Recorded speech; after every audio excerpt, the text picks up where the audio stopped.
This is F.D.Recovery, where we interview addicts and alcoholics. Our aim is that through this podcast, we might help you on your journey of recovery. Thank you for listening.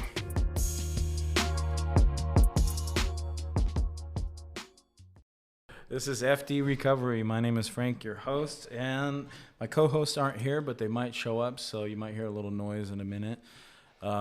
With me, I got Justin Powers. Awesome. All right.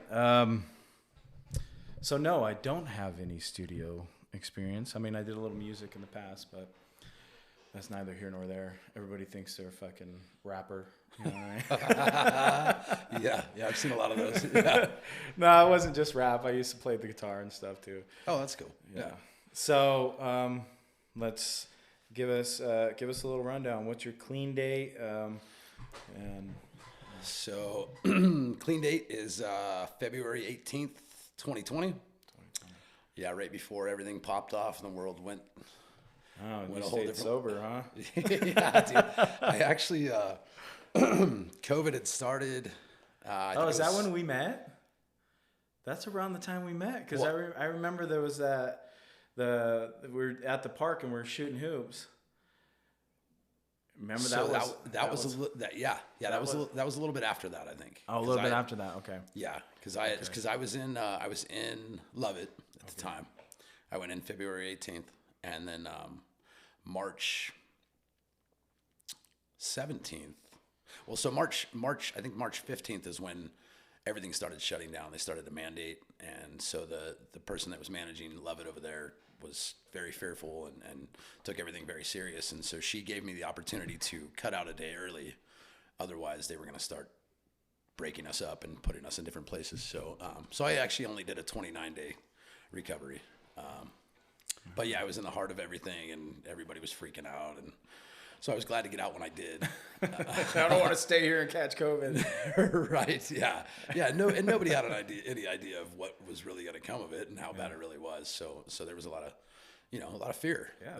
I remember running down one of the trails, and I was probably 2 years into my sobriety and clean time, and I just remember that there's signs on the trail, like it was almost like a pre-apocalyptic sign in the vibe, and I'm like, whoa, dude.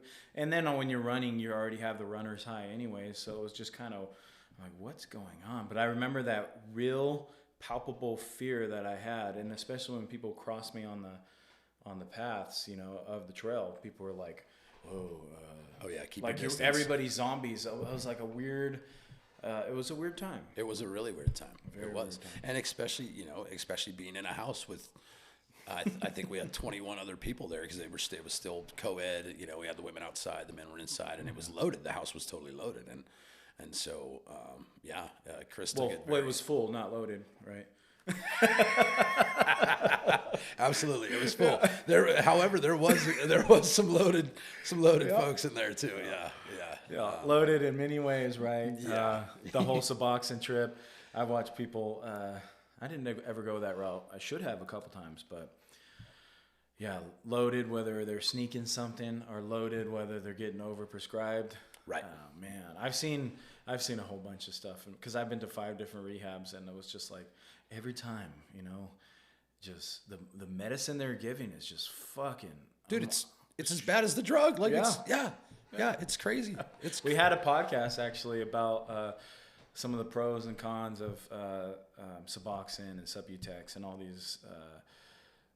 So yeah, go check that one out. It's just like some of the controversies in recovery, and and then like our opinions fucking matter, but we decided to share them anyways. Right. Hey, and they should matter. I mean, those are opinions of people that have been through it. Yeah, so true, it should be absolutely validated. But I do remember the methadone.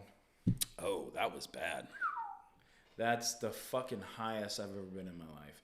Really? When I was, yeah, man, because there was something about it, man. There was like about a year out of my whole experience of using where I had it dialed in, dude. Like I had, I don't wish to glorify it, and this is not NA or AA, so I will remind you, you can say whatever the fuck you want on there. Okay. So that's some of the freedom of this. But I had this mixture of methadone and Klonopin and meth, and I was just, and it was just this perfect mixture. I don't know what it was, but I had like one good year of using. Yeah, and I used for like 14 years, dude. And I always tried to go back to that because I somehow got a whole year where I was like, I never came down because I had plenty of it. Right. And yeah, Right. we pulled a decent lick, so we had a bunch of money, and all kinds of stuff kind of clicked. And there was like 1 year where anytime I fantasize, that's the thing I go back to. So I have to really watch it because of that. Wow. Because Wow. it was that good. Right. Like I'm not, because we're not here to fucking lie, right? We're here to keep it real. Absolutely. And that's the only, I guess if you want to call it slight reservation, was that whole year. I somehow pulled it off. I stopped getting I was even tricking probation a whole fucking year. Shit. Yeah, dude. I was somehow pulling it off. And you had the perfect concoction, dude. You were because the I would Gordon Ramsay. stop. I would stop. Like I somehow through it, and I never experienced this. I also had my first wife, right? So she kind of kept me in line a little bit, and at least not too crazy. But then when she left, all bets were off. Right? Oh, absolutely. So, It was free for all, I'm sure. Yeah. I even completed a 52 batter treatment. You know, the anger one, because you end up doing stupid shit and hitting your girlfriend or something like that. You know what I mean? Just all super high. That's at least wasn't my case. No excuses. But the reality was I finished that. You know how many times I've been ordered to do that? Because I've had no matter what, man or woman, if you were in my life, I was fighting you, or something stupid was happening. And if it was my good friends, we'd beat each other up and then go back to using or just having fun or whatever the case. Right. So it's just like, it's just the women call the cops. You know, my friends never did, or of course, enemies never did. So I don't, a lot of people, because a lot of people are like, I don't want to be labeled as, just a woman beater. No, I was pretty, I was non-discriminate. You're well-rounded in your beatings. Yeah. It doesn't make it good or bad, but I just, if we're going to call me anything, it was just an all-around Class A dirtbag. It never matter. And I wasn't the toughest, but I'm definitely not the weakest. So it was just like this perpetuated bullshit. Right. Well, you had heart. Yeah, it doesn't matter if you're tough or not. If you got heart, you're gonna try and go that distance. He's going the distance. Yeah. Okay, so let's start with where you're from. Okay, so I grew up right here, man. I was born at Sierra Nevada up here. My parents were old hippies from the '60s up here, and so that's that didn't help with the readiness to dive into drug use. One of my dad's favorite stories still is me being in my playpen at about 18 months old or something, and grabbing a plastic bag that I had eaten all my crackers out of and rolling it up and licking it. And he thought, at 18 months old or whatever, and he still thinks that is hilarious. And it's like, well, like those were the early warning signs. Exactly, dude. Like you could have avoided all this. We might have had a better chance. But it is what it is. And parents are, when you're a young parent, you don't have any idea what you're really affecting your child with. Did they use? They were a just say yes to anything kind of people. Yeah. I mean, they always smoked weed and drank. That was, my mom didn't drink, but my dad always had beers in the fridge, and he wasn't a real heavy drinker, but he'd get pretty loose once in a while. But yeah, I mean, LSD, mushrooms, whatever, they were into Grateful Dead at the time. And so it was. So they partook. And they were very open with it. My sisters, I have two older sisters. Well, had two older sisters.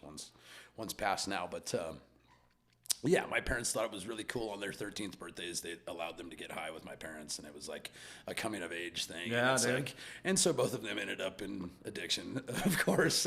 And then of course when I got to 13, I'm like, hey, where's mine? And oh no, we did that with your sisters, and so they waited till I was 15. So way to go, parents. We got to do this differently this time, guys. Let's wait a couple years. So. Do you think that it was more of a learned behavior in the beginning, like you were just kind of seeing it and you just followed suit? I think it not necessarily learned, but it was fully accepted. Okay. So, and then watching my older sisters go through it too, it was like, okay, well, I think this is part of how you grow up. You start using drugs and figuring things out, of course, what comes with that is sex and people having babies young and all these different things that can come. And fortunately, I didn't. I was able to hold off on having the babies until the late 20s. Yeah, you would have looked weird pregnant for sure. Yeah, dude. Yeah. See me 2 years ago, I looked like I might have been, dude. Right? So when you started off, was it off and running? well, I mean, so at 12, I had my first drunk where I got wasted behind Safeway downtown on vodka. I had already been smoking weed a little bit. I tried acid at 12. So it was off and running. It was, it was fully accepted. And so it was like, this might be illegal to the police, but it's not illegal to my lifestyle. This is how my family rolls. And so this is what I'm going to do. And so, I started out young, and I tell when my dad finally found out that I had done acid at 12, he freaked out. And, that's a bit far. It's like, what the? Yeah, that's pretty intense for a 12-year-old. Yeah, no, it was. And we had this place downtown here. And you guys were getting the good shit too. It was good, dude. It was really good. Yeah. I miss that. You know what? I get so fucking envious of people that are like 10 or 15 years older than me. It's like they talk about all these great drugs, and now when I was growing up, I got some of this good stuff on the end of it, but no, everyone's talking about cross-top this, that. I'm like, dude, now it's just fentanyl, dude. Right. That's anything you take, it's like, I gotta worry about this. Yeah. No, so it was fun, and the hallucinogen times I always had a great time with. That was always fun for me.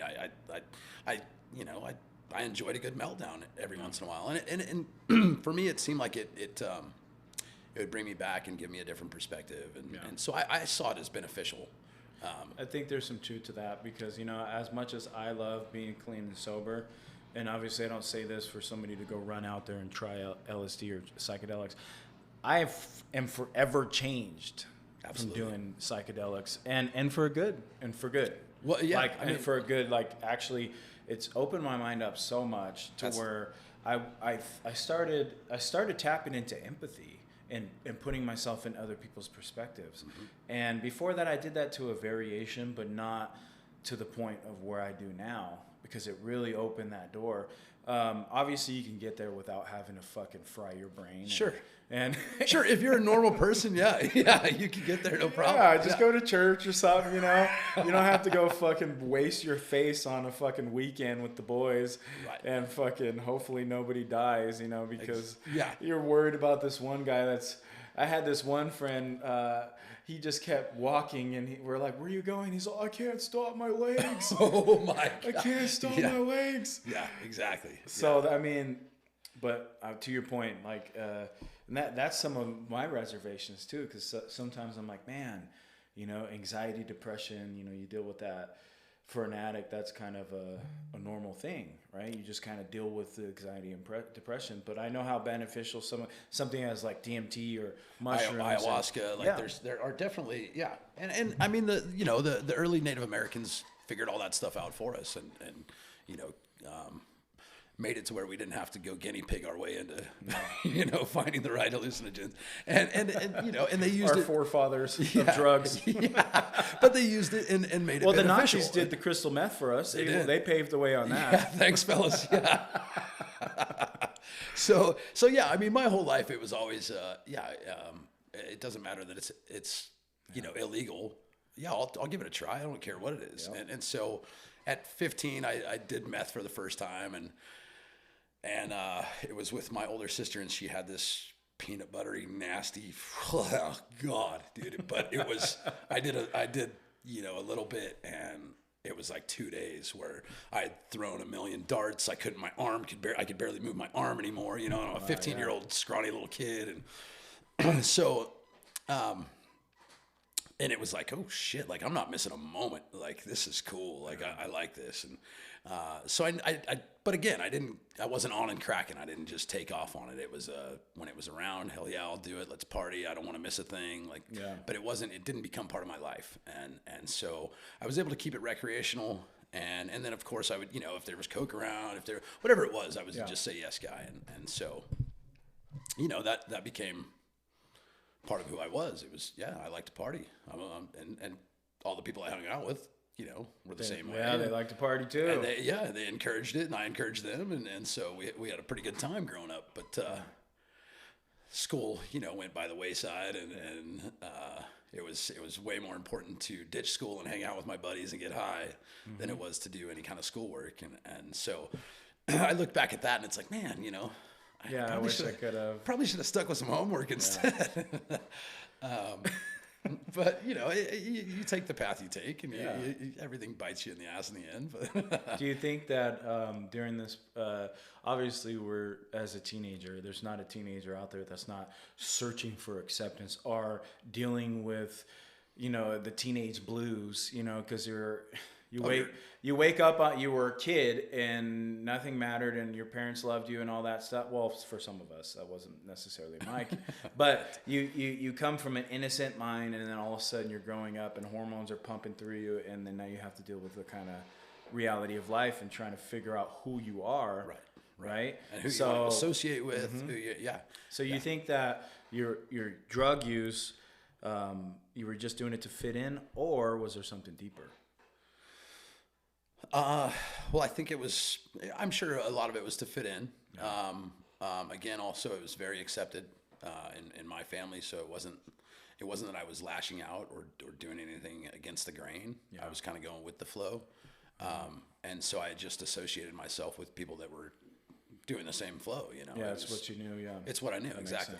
And so, I rode that path for a long time, and I was always a pretty social dude. So it wasn't that I just hung out with the people that used drugs. I had friends in all the different groups, and I just seemed to gravitate towards them because it was more comfortable. It was more like home. If they're high, then they don't. Yeah, you wouldn't want to be around. Yeah, that'd be a buzzkill. Yeah. So okay. So this is around 15, right? So. Yeah, this is through the high school years where this went on, and then. I've always worked my whole life since I was, again, 12. 12 is kind of my magic number. That's where I did the first drunk, the LSD, and I also got my first job. I was a janitor at a little convenience store across the street from my house. Sunset Market is what it was called. Down there. Is it still around? No, they've closed down since. Okay. But yeah, and it was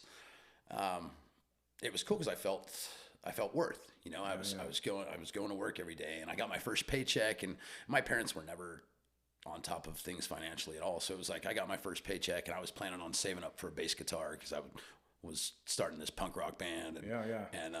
And so I get my first pay, and I come home, and as soon as I walk in the front door, my dad's like, "Hey, let me borrow $20."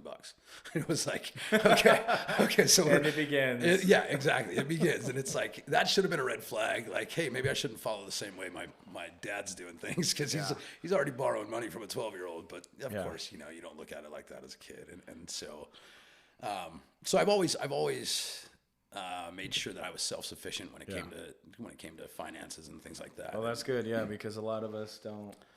You lucked out on that one because it doesn't seem like you really had any direction towards that. So you really that's a luck of the draw type deal. So you're very fortunate in that aspect because, at least from my experience, it was just like fucking no drive. I was pathetic as a kid.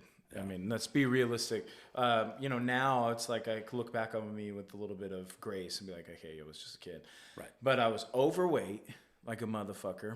My dad, my mom or my stepmother, just super abusive, mental stuff. I'm not saying I got put in the hospital with their beatings, but, I getting my ass whooped, my mom slapping me in the face, whooping me with the belt everywhere. You know what I mean? Yes. Shit like that, knockout, drag out stuff.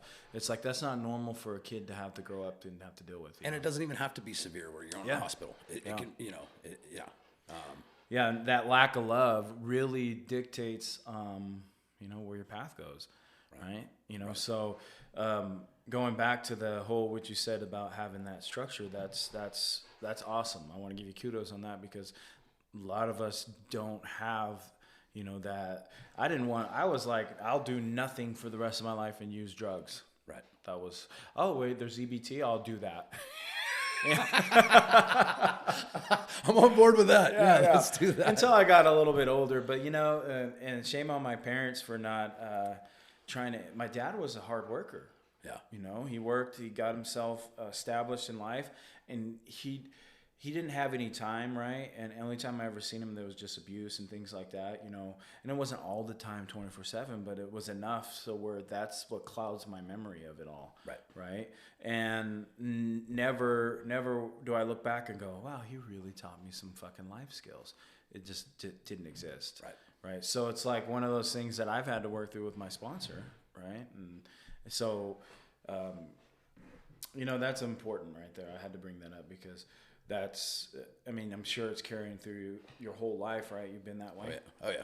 Yeah. And it is, I mean, looking back, I am kind of an oddity, even for our family alone. Like my 4 sisters had zero ambition. They didn't, you know, my 2 younger ones still don't work at all. That one of them's completely spun out on the ridge. Haven't really talked with her. I try and get in touch with her when my dad's having health issues, and she is a no-show all the time. And it's just really sad the path that she's taken. And I'm not sure how I ended up. I think what it was is I consciously saw that unless I get something going, I'm going to be stuck like this. And that wasn't the life I wanted to lead. I wanted evolution that I could see. You know, and that's kind of how I try and explain evolution to people. Is just doing better than the generation before you. Trying to evolve. Yeah, it's something that we can actually see. It doesn't have to be apes to man. It could be father to son, and you see an evolution, and that's how it's supposed to be. You're supposed to, you know, better yourself, and so I think I had that view pretty early, and I knew that I didn't want to be stuck in the situation that they were in, And how many kids do you have? I have 3. 3 kids? Yeah. Okay. So did you, how were your relationships with them? Did any of you using get in the way of that or? Well, so I was really good at using, so nobody really knew. Like I know a lot of people that are like that. Yeah. Can do that. Yeah. And I mean, I even the girlfriend that I had for the, 11 years, 8 of those years, she had no idea that I used, and we lived together every day, and I was just really good at hiding it. Yeah. So I did that. I was able to do that for a time. And I remember, so I've lived that where I'm like, oh, like that successful year. I only mean that I found that was the best, and I was able to get the highest without the least consequences. It was the best of the worst. Yeah. Yeah. It was the best of the worst, but I was able to live a life and continuously get high and all that stuff. But for me, it was just translated a little different because I had so many traumas as far as violent outbursts, and it was all I really knew. This is how I thought we handled life. My dad did it with me, so I thought that's how I did it with other people. You know, getting popped in the back of the head. You know, that smacked by my called stupid. Fucking. You know, especially my stepmom. She has no idea how much damage she did to me. I know, right? And it's not my job, to tell her and make her feel bad. That's not what I'm trying to do. You're not going to gain anything by that. There has to be some self-realization, and she's got to recognize and make that apology if she ever gets there. Yeah. You know. And I think there's a level of denial too, because of course, nobody wants to be that guy. Yeah. Or that woman. She was vicious as a kid too. She did give me a superpower to this day, right? She got me used to people's body language, kinetic energy, psychic energy. She got me really used to being able to read my environment at a young age, and that really translated in some of the situations that I found myself in. It sucks that it took survival mode for you to actually to learn those lessons, but that's great. You're looking at the silver lining, and she got me so used to it because she would do things. She would do things. She would say things in a certain way, and she'd say things off cuff to me, and I'd hear it, and I'd realize nobody else hear it, and she would just do things in a certain way to do stabs at me. And it got me really in tune with that kind of stuff because I'm a child, but I'm like, this is I'm not liking this. I don't like her, what she's doing. And that's all I can say then, but it got me really in tune to that roundabout gaslighting bullshit, Right, passive aggressive, whatever it is. Yeah. So, and in many ways that kept me sick for a long time. Now I see it as a superpower. Now I can see when people are walking in the room how they're doing, or, based off of how they're behaving, how they're holding themselves, and now I could use it for more of good and trying to help the person, or even trying to protect myself. Like, hey, Absolutely. well, this person might not be the best person to have in my store right now or around me. Or in your life period. And yeah, absolutely. And you're going to need that anyway. You have a young child. You're going to want, that is a great superpower to be able to discern what's happening without actually diving into it too bad. Just by observing that's huge. But the meth, right? The meth. Yeah. The meth amplified it in such a perverted, how do you say? Perverted, irrational. Just twisted. Yeah. Yeah, just twisted it into a way where, and I don't mean perverted as just like pervert, like sex or anything. I mean just perverse, just like it just quite isn't what it should have been. Right. You know what I mean? And even down to the smallest senses, I'm starting to see things in my reality where it was just like, yeah, that's there, but that's what you're plugging into. Right. Life is kind of what you plug into. Absolutely. And learning that, and back then I didn't have any of those skills. Right. So it was kind of like, learn as you go. Right. Shooting from the hip. Here we go. Like, yeah. So going back to your timeline, right? So 15, going into your, did you finish school? Or how did that work? So no, I was able to, I don't know how I pulled this off either, but, it was, I was ditching school every day in high school, and they let me go through all the way, like halfway through junior year at Nevada Union, because my test scores were high. I never put in any homework. I never like I wouldn't have a chance now if they would have kicked me out a long time ago. But I made it like halfway through junior year, because you gotta go. Yeah, because they're on top of things now. I mean, you gotta leave, sir. You gotta leave. Exactly. And so I got to about halfway through junior year. Went to the Sierra Mountain, the alternative high school, which I lived literally like 70 feet off of the high school property. So it was lunchtime, and my parents were always cool with all my friends. My friends loved my parents because lunchtime would roll around. We'd dip down the hill and go get stoned. Yeah. And my mom would have, when we'd get there, she never worked. So she would be waiting with a bong ready, and then we'd all get high real quick. And then as we're leaving, she would stand at the gate with gum and pass it out so we didn't get in trouble. So it was like she was enabling the shit out of all of us. Yeah, but you know what? I mean, if I had that when I was younger, that would have been so fucking cool. You know what I mean? And I know looking back at it now, we're on this side, we're like, come on, Mom, maybe that wasn't the best choice. But however, I was the cool house, dude. Like my house was the spot. Yeah. And yeah. And so I made it part of the way through senior year. And then I had a girlfriend at the time. Her mom and new stepdad were moving to Oregon, and they extended an invitation for me to move up there with them. And I was already kind of, I was partying a lot. What was the age again? This now is 18, or about to be 18. So right in that time frame. Okay. Right. And so this is senior year. So they extended this invitation the day I turned 18. I'm like, see you guys. I'm out of here. I'm moving to Oregon.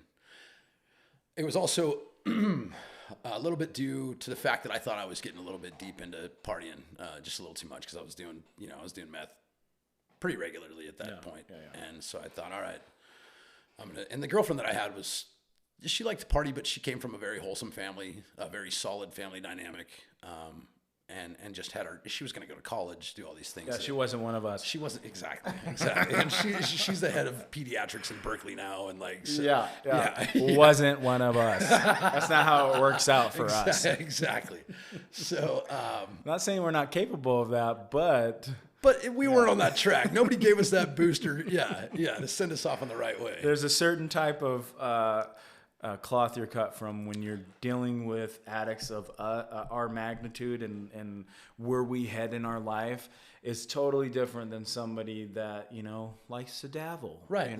Can get out of it unscathed. I've had plenty of friends. I've had most of my friends growing up aren't fucking drug addicts like I am. I was the one that was touched by. You're a standout. Yeah. So to think that everybody in the drug game is an addict, no, that's not true. No, not at all. Not when I was growing up. Yeah, they participated, but I know I've had most of my close friends, you know, they're pretty successful. There's some that, you know, didn't quite make it, but they fell into different, like, life of crime, right? Gangs and stuff like that. Right. That, you know, and that comes with it, but it's like they bought into the gang stuff, right? You know, and sometimes that's one and the same, right? We had somebody on here that kind of explained that, and we're like, and it kind of opened that. I've always been around it, never participated like that. You know what I mean? Yeah. So, and there's normals out there. I mean, there's 2 active GVPD that I have partied hard with. Yeah. See, and then they're normies. They never. The next day it was okay. Well, I'm done with that, and now we're moving on to this. And so it's a different breed. We're a different breed for sure. I need more now. I don't care how I get it. Right. Dude. Yeah. Oh, So now I'm 18. I move up to Oregon, trying to do a move to get away from. I thought Grass Valley was the mecca. Yeah, fuck Grass Valley. It was crank. Fucking, yeah, dude. So I fucking moved to Oregon, Medford, Southern Oregon, and get up there and enroll myself in high school. That lasted about a week. I realized I didn't like school here. Like, why the fuck am I gonna like school in Oregon, dude? Yep, it sucks here too. Yeah, exactly. So I went to school for a couple weeks, whatever it was. And I was like, okay, this isn't going to work, so I'm going to get a job. So I found a job up there, and it was a super cool job too. I worked at it was called Harry and David, or it was called Bear Creek Corporation, and they own these packing companies. Harry and David is like a fruit basket packing. Yeah. So I worked up in this warehouse area in this packing line and I'd feed all these ladies this fruit and all this stuff for the baskets.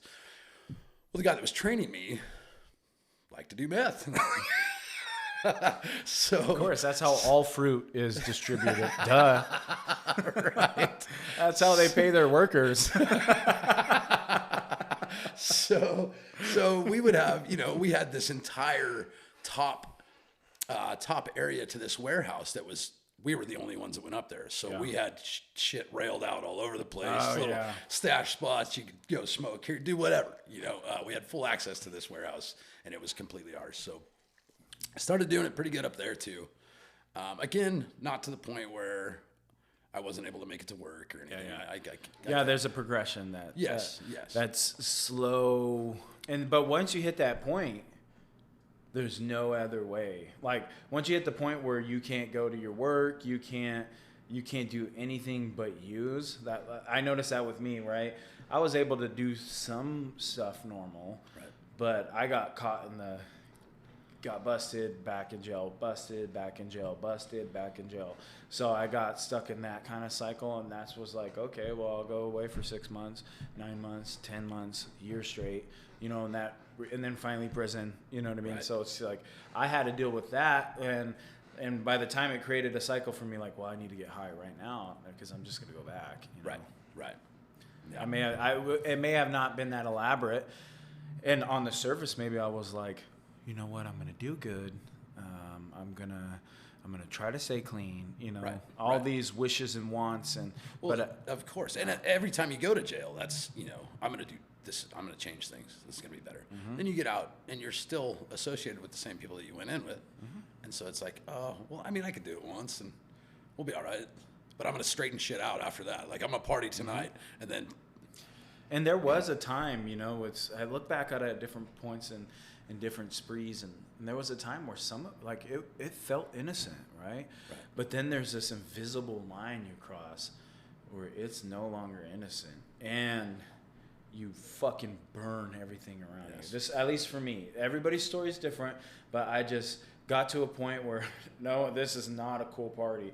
Anytime people around me like, dude, this dude's fucking way out there, because there was a time where I just became completely dangerous to be around. It was just like, because I'm paranoid, you're fucking trying to fuck my girl. You're trying to steal my bag, whatever.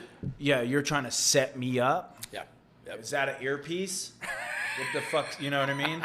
Dude, I did that to somebody, bro. No. And there was like something in his ear, right? and he was just asking me weird questions like, "Are you fucking working with the cops, bro?" Like complete, just dangerous scenarios. You know what I mean? Right. Weapons around, like, dude, you know? Yeah. Just not safe. Right. You didn't feel safe around me. Right. Right. You know? And, and I've been around lots of guys like you. Fortunately, I never got to that point. I was always, I mean, even at my worst, I gave a shit about what people thought and what, how my image was. I wanted to preserve what I didn't want to burn bridges. That was never a thing that was always something that, so you you managed to get through it without too much damage, or do you think there? Well, no, there was plenty of damage. Okay. I mean, but just there was some things that there was some yets that you didn't reach. Yeah. Oh yeah. Okay. Oh yeah. There were plenty of those, and so, so we'll jump back to timeline. Now I'm, 18, 19, partying up in Oregon. I grew a little bit of weed while I was up there. Entrepreneur. Yes, of course. Yeah, totally. Ended up getting busted for that. Decided I didn't want to face the consequences. Moved back home. Let's see. Got a job when I got back. I was working at a rock quarry, still doing, it wasn't a steady, it wasn't every day, but it was like anytime it's around, fuck yeah, let's do it. And I'd look for it on occasion. So that was at the rock quarry. Then I started working for the company I'm with now. And I worked so friggin' hard, I didn't have time to do drugs for the first few years. It was like, I would, maybe on a weekend, do some coke. So you still work for the same company? 28 years later, yeah. Wow. Yeah. Oh, that's awesome. Yeah. Well, that's cool. That was another wild part is my bosses never had any idea either. I was that good at it. And I'll get to that point in the story. So now I'm back home. I'm 20, working for a construction company. Just, partied for a few years. Finally met a girl that I thought, this is the one. This is going to be the girl for me. She liked to party a little bit, never anything heavy. We did meth a couple times together just to, get weird. And get weird. Yeah. And so at 27, my first son was born. Let me go back actually. At 26, I decided I was going to go to a horseshoe tournament in the little town of Washington. Mm-hmm. Went down there, drank all day, didn't eat anything. I'm leaving the hotel from down there, driving up the river canyon, and I come across this car that's broke down. I've always been a friendly guy, so I stop. I'm like, "Hey, you guys good?" They're like, "Yeah, I know, we're fine, dude, but you want to smoke a joint?" Fuck, you know me, let's do that. So I hop out, smoke a joint. Next thing I remember is getting to the stop sign at the top of the Washington grade. And then I have a slight memory. I don't know if I've manifested this memory, but I kind of remember laying on this lady's tailgate and just seeing a puddle of blood beneath me. And what had happened is I got up on Highway 20, took one of the turns a little fast in the car that I had, caught some gravel, spun out, hit the bank on the opposite side of the road, and that popped me back out into oncoming traffic. There was a van full of 9 people coming at me, and the person behind them said that when we hit, it was such a sudden impact that it was just a complete stop. The van stood up on end, fell back down. Yeah. Holy shit, yeah. So fortunately, I had the worst of the injuries. They life-flighted me. So I woke up to... Well, that's kind of good. Well, I mean... You know what I mean? Not good, but like that's good that nobody else got fucked up. Yeah. Right. The rightful person, and let's say exactly. And so I wake up to this freaking clunk on the top of my head and a bright light right here, and this CHP just screaming at me. You fucked up. You fucking killed these people. And I'm like, oh shit, dude. Like, what is going on? And so right then and there, I feel like that was the pinpoint time where the desire to drink was gone. Like from that, I'm like, oh, I fucked up, dude. Like, what did I do? Whose lives did I ruin? I was freshly married. So it was like, wow, I really fucked up. My wife showed up. I'm like, hey, we can sign an annulment right now. Like I don't want you to have to deal with this. Like, I know I'm going to be dealing with this for a long time. Like, I'm giving you an out right now. And she, of course, she didn't, she's like, I'm with you, whatever.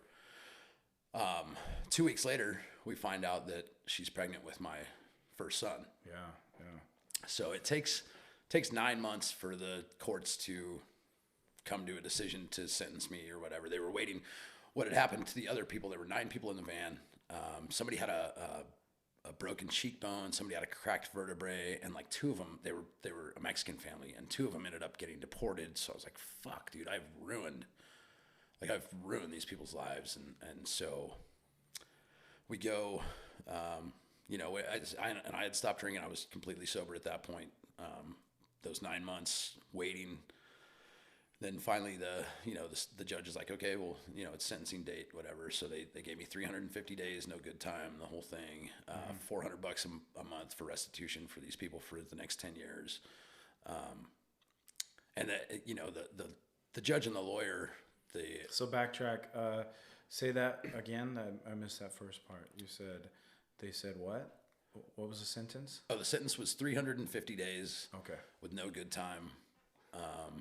So so pretty much a year. A year. Yeah, I was in there for every holiday except 4th of July. Yeah. Okay. Yeah. I went in like the 7th of July and got out like. And you have done you didn't know any type of, have you ever had any encounters with the law before that?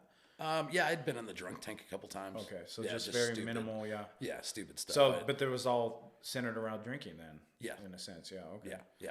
Wow. So, was that point you realized alcohol was out of the picture? That was off the table. I was no good at it. I'm gonna kill. Yeah, you almost killed. I'm gonna kill people if I continue this. So that was, and it was weird. It was like, it was taken from me, and it was a relief at the same time.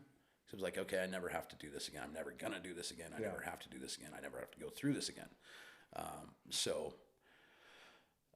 Did my year in jail. Got out, everything was great. My son, it was great. The company that I worked for, we set it up to where I was on, what is it called? Work furlough. So I got out 6 days a week.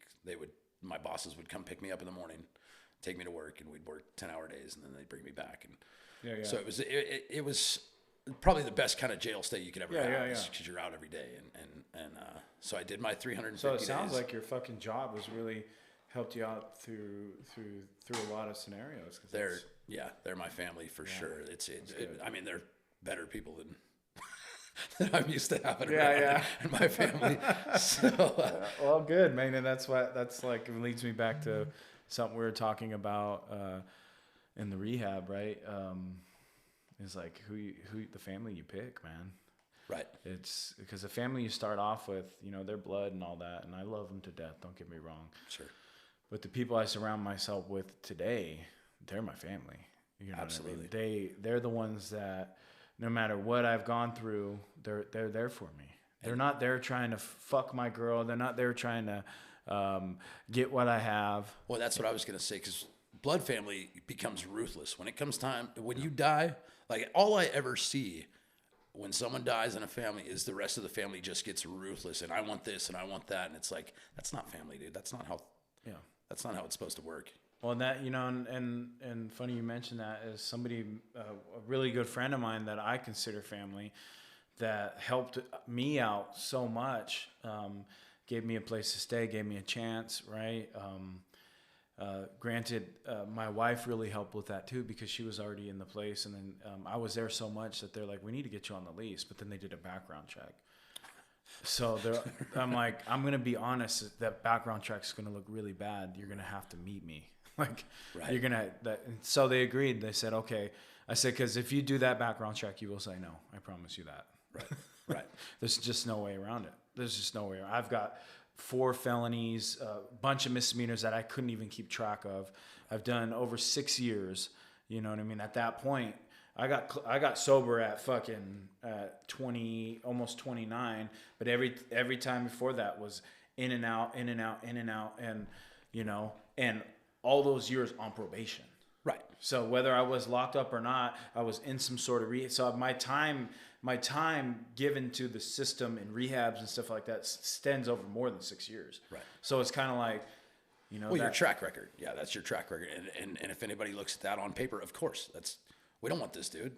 Like, who the fuck wants this guy? Like, yeah. I had a live scan one time in my first stint of recovery. Did a live scan, and they were like, we can't allow your child to be around this guy. I don't have any weird crimes or anything like that, but it's just like, no, he's violent. Right. Like, it's all compiled right here on paper, and you're a monster. They said your kid can't be there. Sorry, because they were on a CPS case, and that was just the worst feeling in the world, right? Because I'm like, wow, I know personally that I would never harm a child, and I never have. Right. But it's just like seeing that paper. It doesn't, it's just like, that's why I'm in those situations. I was like, please just let me meet you. Right. Because you're going to see me and you're going to talk to me and you're going to feel me and we're going to connect. And it's different. It's different. Right. You're going to see me in a whole different light. Yeah. Because I have a past. All those things is because I was loaded. Right. Or I hadn't got any of my bad coping skills out of my system yet, So, going back to, going back to your story. So do you think that that they helped you as far as like, because obviously having a job that has your back and all that, but do you think that really, how can you say that affected you, like your job having your back so much like that? I mean, I don't think I ever looked at it as something that I wanted to take advantage of. Yeah. So I think it was beneficial. They definitely, they kept me accountable too. It wasn't just, here, we'll get you out of jail and get you to work and get your shit done. It was, they would consciously check and, how are things going? And are you, they would ask the right questions. Yeah. My one boss, actually both of the bosses, both of the owners of the company have, the one had a brother that just passed away a few years ago, and it was all addiction his entire life. So they've dealt with addiction in their lives too. So they have a soft spot. Yeah, they have a soft spot. Yeah, I mean, half of our company has a felony, so yeah, it's almost required. So. I mean, because that's the reality is people make mistakes. And when you can deal with the company as righteous as them. You know what I mean? That they understand that they're not fucking snobs, and it takes real leadership to be able to set aside all those judgments and stuff like that, because it's hard when you hear things about somebody, you're like, ew, you know what I mean? But me personally, I've never been that way because I've done a lot of fucking heinous shit. Exactly. I haven't raped and I haven't murdered. Exactly. Those are the only two things that I haven't done. And good for you. Yeah. Good. Good for you. It's kind of the basic, let's... Right. You have raped and murdered. Cool. Yeah. But... I mean, going back to having people in your life, I'm sure it's much more than just your job, right? Because that turns it into a whole different... They're your support. Absolutely. And watching them with other people too. We've got a mutual friend, old Toby, that has a great story about them where he was fucked up and our boss said, dude, you fuck up like this, you got 7 more times. Well, that's like 9 lives. I know I got 7 more of them, so ask him about that sometime, dude. It's a great story. Oh yeah. So you guys work together? We did. Oh, okay. We did. Okay. And he had no idea I was getting high either. Oh wow! And I knew he was getting high. He was a dead giveaway. He'd be driving that truck with an elbow and switching the stereo. I mean, it was wild. He was a wild man. But yeah, no. He in fact, he still gives me shit for being mad at me. Why didn't we ever get high together? And it's like, because I fucking kept it to myself, dude. I didn't want to be associated. And I even used to fucking talk shit. My ex-girlfriend, those fucking tweakers. And I'd be like, yeah, those fucking tweakers, fucking loser motherfuckers, dude. And then I'd go roll a bowl in the truck. Mm-hmm. So. Lunch break. Yeah. I packed my lunch, mommy. Exactly. Yeah. A little bit of meth. So they were always very good to me and took care of me and so I got out of the jail thing, and my oldest was already just about a year old, or Shit, he was over a year old when I got out, because the judge was kind enough to let me have a stay to actually meet my son for the first 2 months. When he was born, he let me stay out for 2 months with him too. Oh wow, which was super that's cool. Really cool. I had no idea that was going to happen, and so that worked out great. Good. And so my wife would bring him by the job site, daily and stuff, and so we could be familiar at least. When I get out, I'm not just some fucking weirdo. Stranger. Yeah. Yeah. Who the fuck is holding me? Exactly. So that was huge. That was very beneficial, and the jail. Nobody in there thought I could do it either. Nobody's ever done it this long. You can't do 350 days on work furlough. And the guy that ran the program was super negative about it. You'll never fucking make it. And a couple of the COs in there were, all right, dude, we're fucking testing today. And it was like, yeah, dude, I knew I was completely secure. There was no way I was doing anything. I wasn't going to jeopardize my family because it was like this. You had enough motivation at that point. Right. And it was like, for this to work, like, I'm in jail, but I'm still able to support my family because I'm going to work every day. Plus, I had to pay an odd amount, $666 a month. How fucking weird is that, right? Yeah, baby. Right. So that was my rent to stay in jail. Yeah. So I got out and it fits. I fits. know, right? Yeah, it fits. My time in hell. Yeah. Yeah. So I get out and my wife and I. We decide we're ready to try again for another child, and she gets pregnant, and I had built the nursery, had the whole thing going, and then it was 2 weeks. He was already 2 weeks late, 2 weeks overdue, and we were at one of my softball games one night, and he's moving around a bunch, and she's like, "Okay, this is it. Tonight's the night." It didn't end up happening that night. She went to the doctor the next day. She had a regular checkup to go in. I think they were going to induce her even. And then I get a call from the doctor, "Hey, I can't find a heartbeat." So I run over there. Sure enough, that day before he had actually tangled himself up in the umbilical cord and choked himself out. And so, and the doctor was super fucking cold about it. He's like, "Okay, so I guess we'll try and get this guy out of here tomorrow." And it's like, you're gonna fucking send us home? And so he sent us home, and wow, it was fucking gnarly, dude. Like, sitting on the couch, I could feel my wife's heartbeat just out of nowhere. We'd be sitting there and she'd be calm, and then all of a sudden the anxiety would pop, dude. And she's sitting there with a baby in her stomach that's not alive anymore. And like, so I thought for sure, like, after that, I'm like, okay, well, I know I can go on life without drinking. Like, this would have been a turning point where I would have turned to something for some kind of help. So I made it past that. A couple of years later, we had another son, and then a year after that, we had our daughter. And so hold on, I don't want to just blow past that. I mean, that's heavy. Oh, it was. I mean, because I have two daughters, and man, I mean, how did you guys get through that? It was I wouldn't wish it on my worst enemy, dude. It was. I mean, there's still times where I see something or I hear something, and it's like I just break down. Yeah. It's like, and it's having other children, having children at all, dude. Anything that's child involved, like it's the drop of a hat, and I can start fucking crying. Yeah. And I find myself during the holidays, I'll find myself fucking listening to cancer drives and shit on the radio, and it's like, and I'm just driving and sobbing, like. Well, man, I mean, that made me want to tear up. That's fucking. No, it's the saddest thing you could ever experience, dude. You're never supposed to. Your kids are never supposed to go before you. And granted, we didn't get to meet the guy, but he was part of the family already, dude. It was the room was built. He had a name already. Everything was. What was his name? His name was Morgan Angelo, and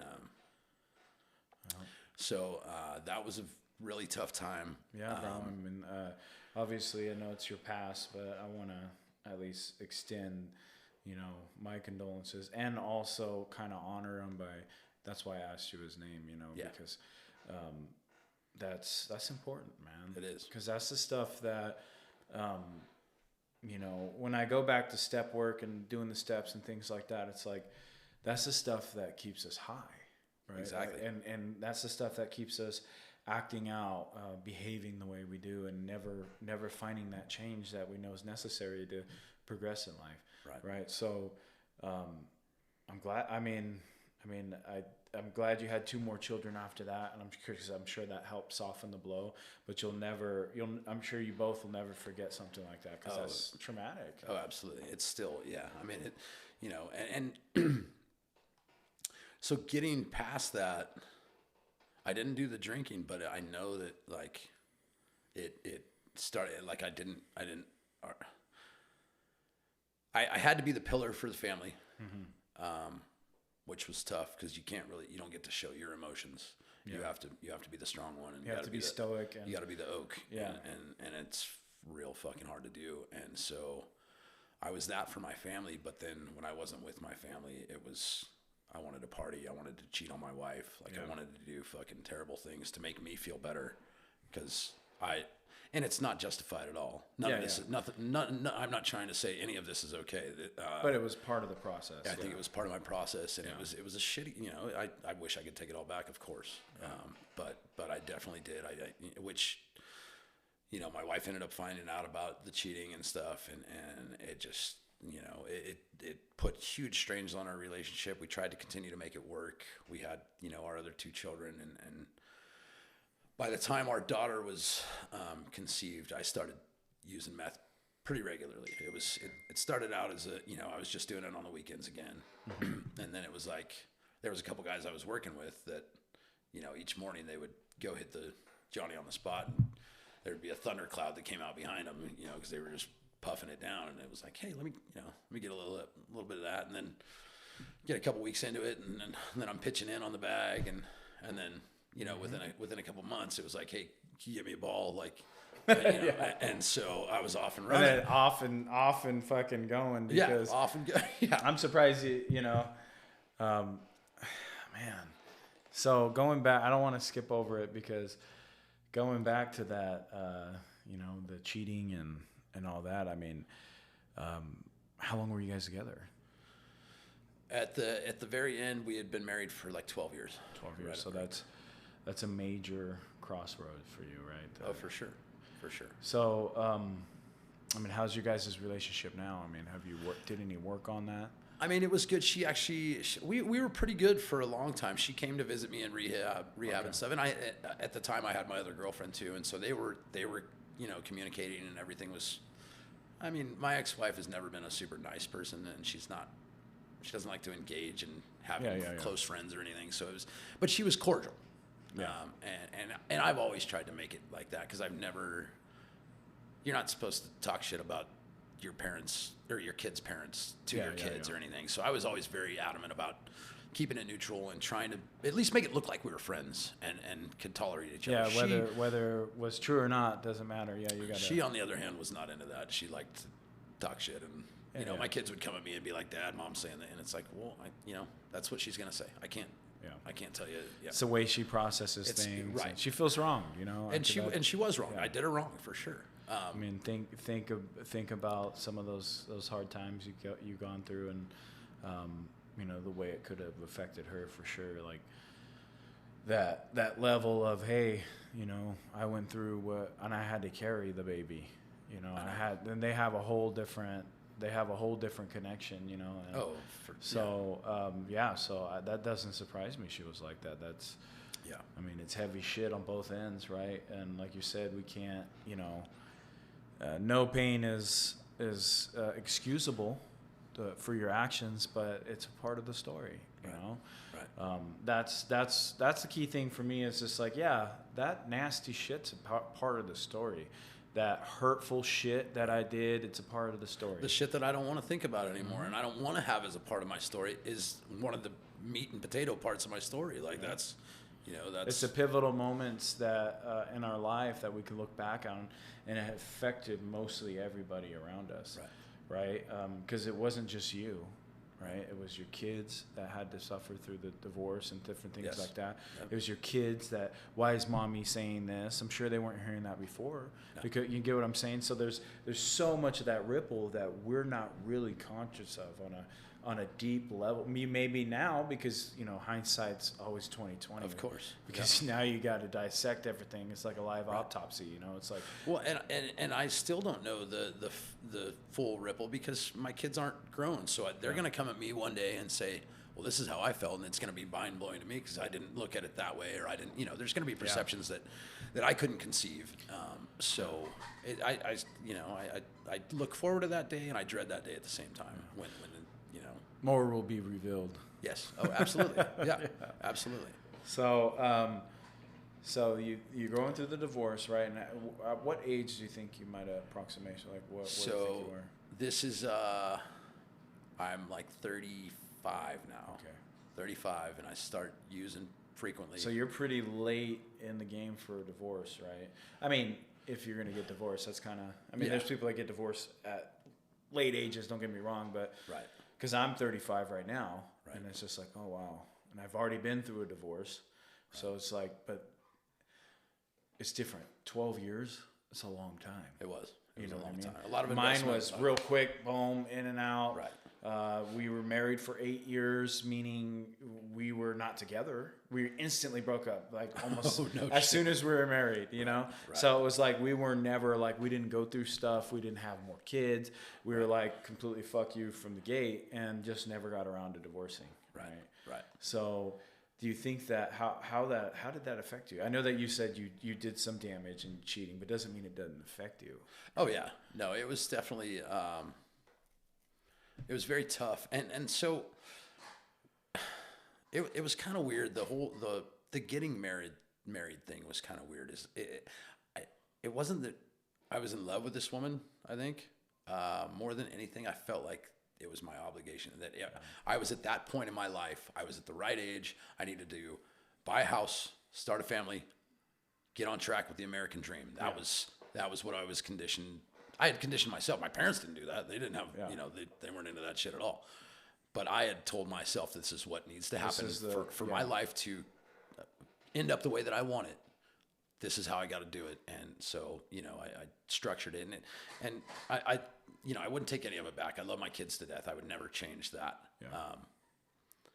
But looking back, it's like, no, we weren't in love. It was what we both felt was the right thing to do. And again, she was a girl that had, like her mom was a lawyer. And so she had like money behind her, and she had caring people in her family. She had a big Mexican family and stuff. And so it was like, it was something that I wanted in my life. It was like, ooh, look at, this girl has her mom went to college. Like, that's fucking weird. Yeah. And she had gone to college. And so, it was almost like a challenge for my little Everest that I had to. Yeah. Trying to paint yourself a pretty little picture. Right. And for all the wrong, not necessarily. I wouldn't say all the wrong. That's not the right word I'm looking for. Maybe not the right reasons. Yeah. And I wouldn't call them wrong, because that's not the right word. I would say, maybe there's probably a better way to go about those things, because I can relate to that on full degree. I experienced that. That's the only reason why we got so married so quick. It's my duty. My first kid. I was in the same boat as you. The first she came and visited me 2 weeks in jail, and I was in there for abusing her. No shit. Yeah. Right. And granted, there was a lot more to it, and she was blacked out and way out of line, and there was a lot of stuff that she did that she doesn't necessarily remember, and it kind of just escalated to a point, right? And I was getting arrested in the ER because we were taking her, because she downed a bunch of pills, right? So she's completely freaking out. Took all my Klonopin, a whole script of it. I'm forcing her to throw up. There's a lot of throwing her around, putting her in the fucking, trying to make her throw up. Right. Just very hectic stuff. Right? With all the variables. Yeah, all the variables. Yeah. Her fighting me, her calling my mom, he's going to kill me. Oh, God. Different things like that. And then finally I get her to the hospital, and I know what I've been doing, right? I'm throwing her around, fighting her, trying to get her in line. And I already know, I've already been through the ringer with plenty of chicks and plenty of charges of different things, where I'm like, bitch, you better not fucking tell them anything. I told her, I'll fucking kill you. Right. you know, but it was just a natural thing to protect myself and at least with that threat, you know, and then there I was on a bender. And so she was blacked out drunk. So she gets back there and I fall asleep in the fucking waiting room. Right. And I wake up to PD fucking just handcuffing me on Thanksgiving Day of 2012. Jesus. And I'm like, what the fuck? So the reality is, right, I kind of went through that same thing, right? She came to me, right? I'm pregnant. It's not mine. That was the words that came out of my mouth, right? Oh, you're lucky you didn't get stabbed right there. Yeah. I mean, there was glass between us, but, you know. But I said it in a roundabout way, you know, and so she never visited me again, right? And there I was, 6, 7, 8 months down the road, you know, not knowing what's going on, and then I get released, and you know, then we meet back up, and I'm like, we need to get married now. We need to get married. It's the right thing to do. It's the only thing to do.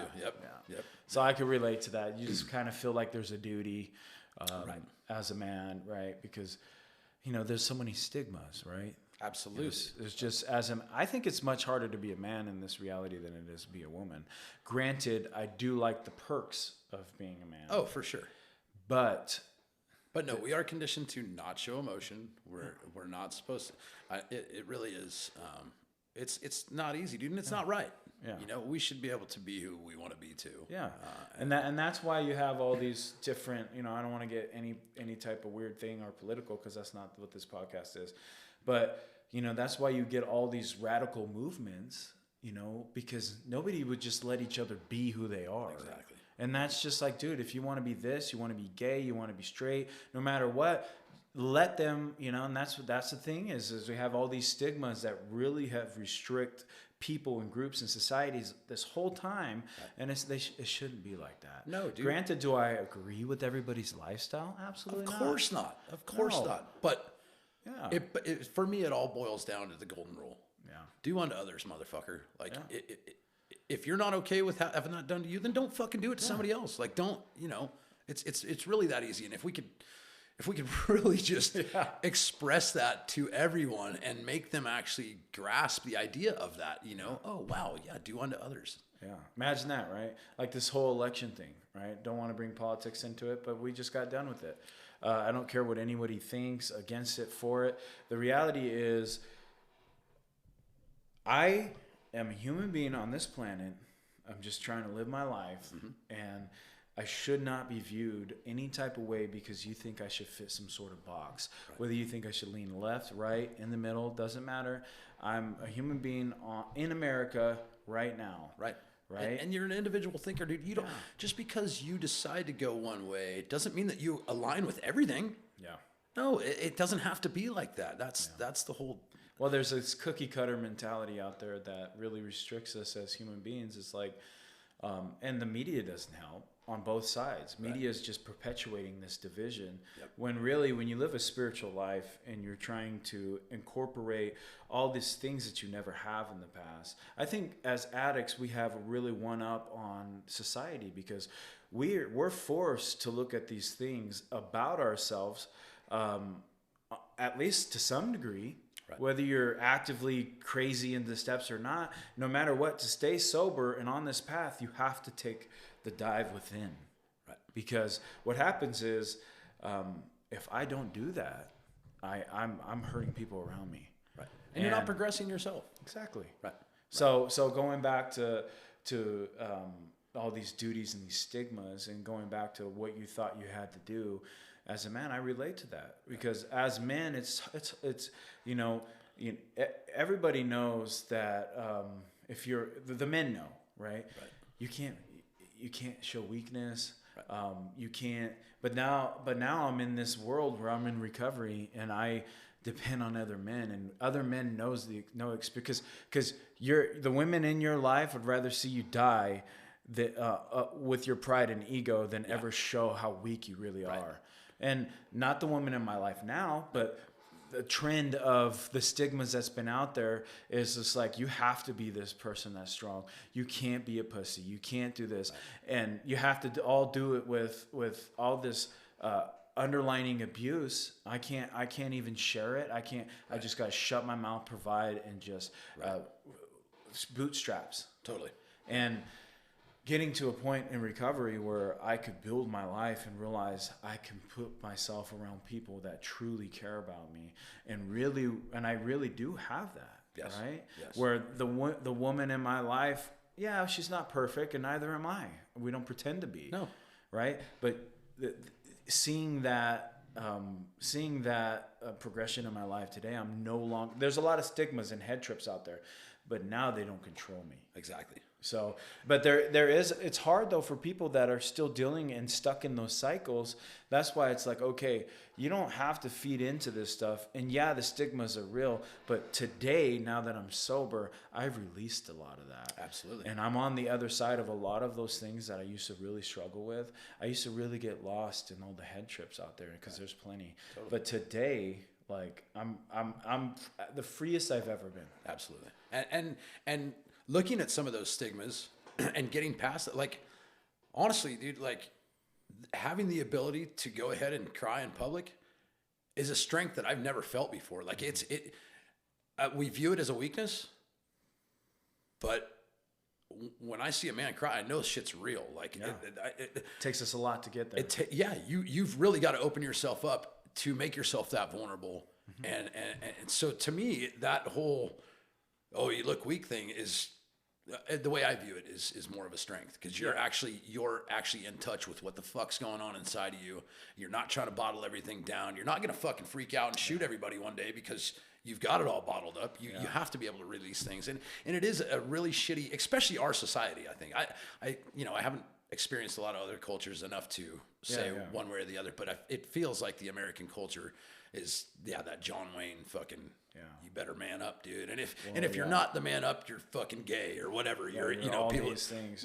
You're all this different shit. And it's like, no, dude, that's not how fucking life is supposed to be. So, going back, diving a little bit further into that, it's just like, fostering and being that person, that safe person, right? Because I'm not into extremism on any end, right? I'm just like, no, dude, that's not me. Right. I'm going to think how I'm going to think, and I'm going to invite things in that I really want to participate with. And if you can change my mind on something, great. Yeah. Absolutely. I'm not opposed to changing my mind. I just did it the other day. So a friend started sending me articles, right? And I'm like, yeah, I don't want that guy where he's at, and I'm totally in support of what I support, right? And I'm like, yeah, and he's a hardcore left, right? And I respect his view. We talk all the, we're best friends, right? That's the way it's supposed to be. Absolutely. That's where we're supposed to be in life. Doesn't matter what you believe, I believe. This is America. We're blessed to be in this. It's supposed to be a united nation. Exactly. We're blessed to be here. Yeah. So my reality today, a way of people I surrounded, I accept your religious beliefs. I accept that person. Then please accept mine, right? And if you don't, then you're just not the person I need to be around. Right. Because I don't need somebody attacking me. I don't need somebody attacking my loved ones around me and telling me what's right and what's wrong. Yeah. On a basis where it's completely opinion based. Like, you can't say what's right or wrong. It's working. It's working for me. My spiritual path. And if I ever get down to that point where I want to be a Jesus freak, or I want to be a Buddha freak, or all these things, that I'll do it. But it's available to you. Yes, you can do whatever you want.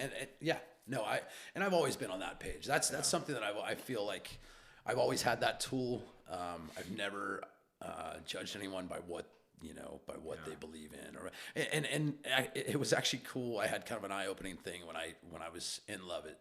One of the counselors there was like, yeah, dude, I spent years trying to find out who my higher power was.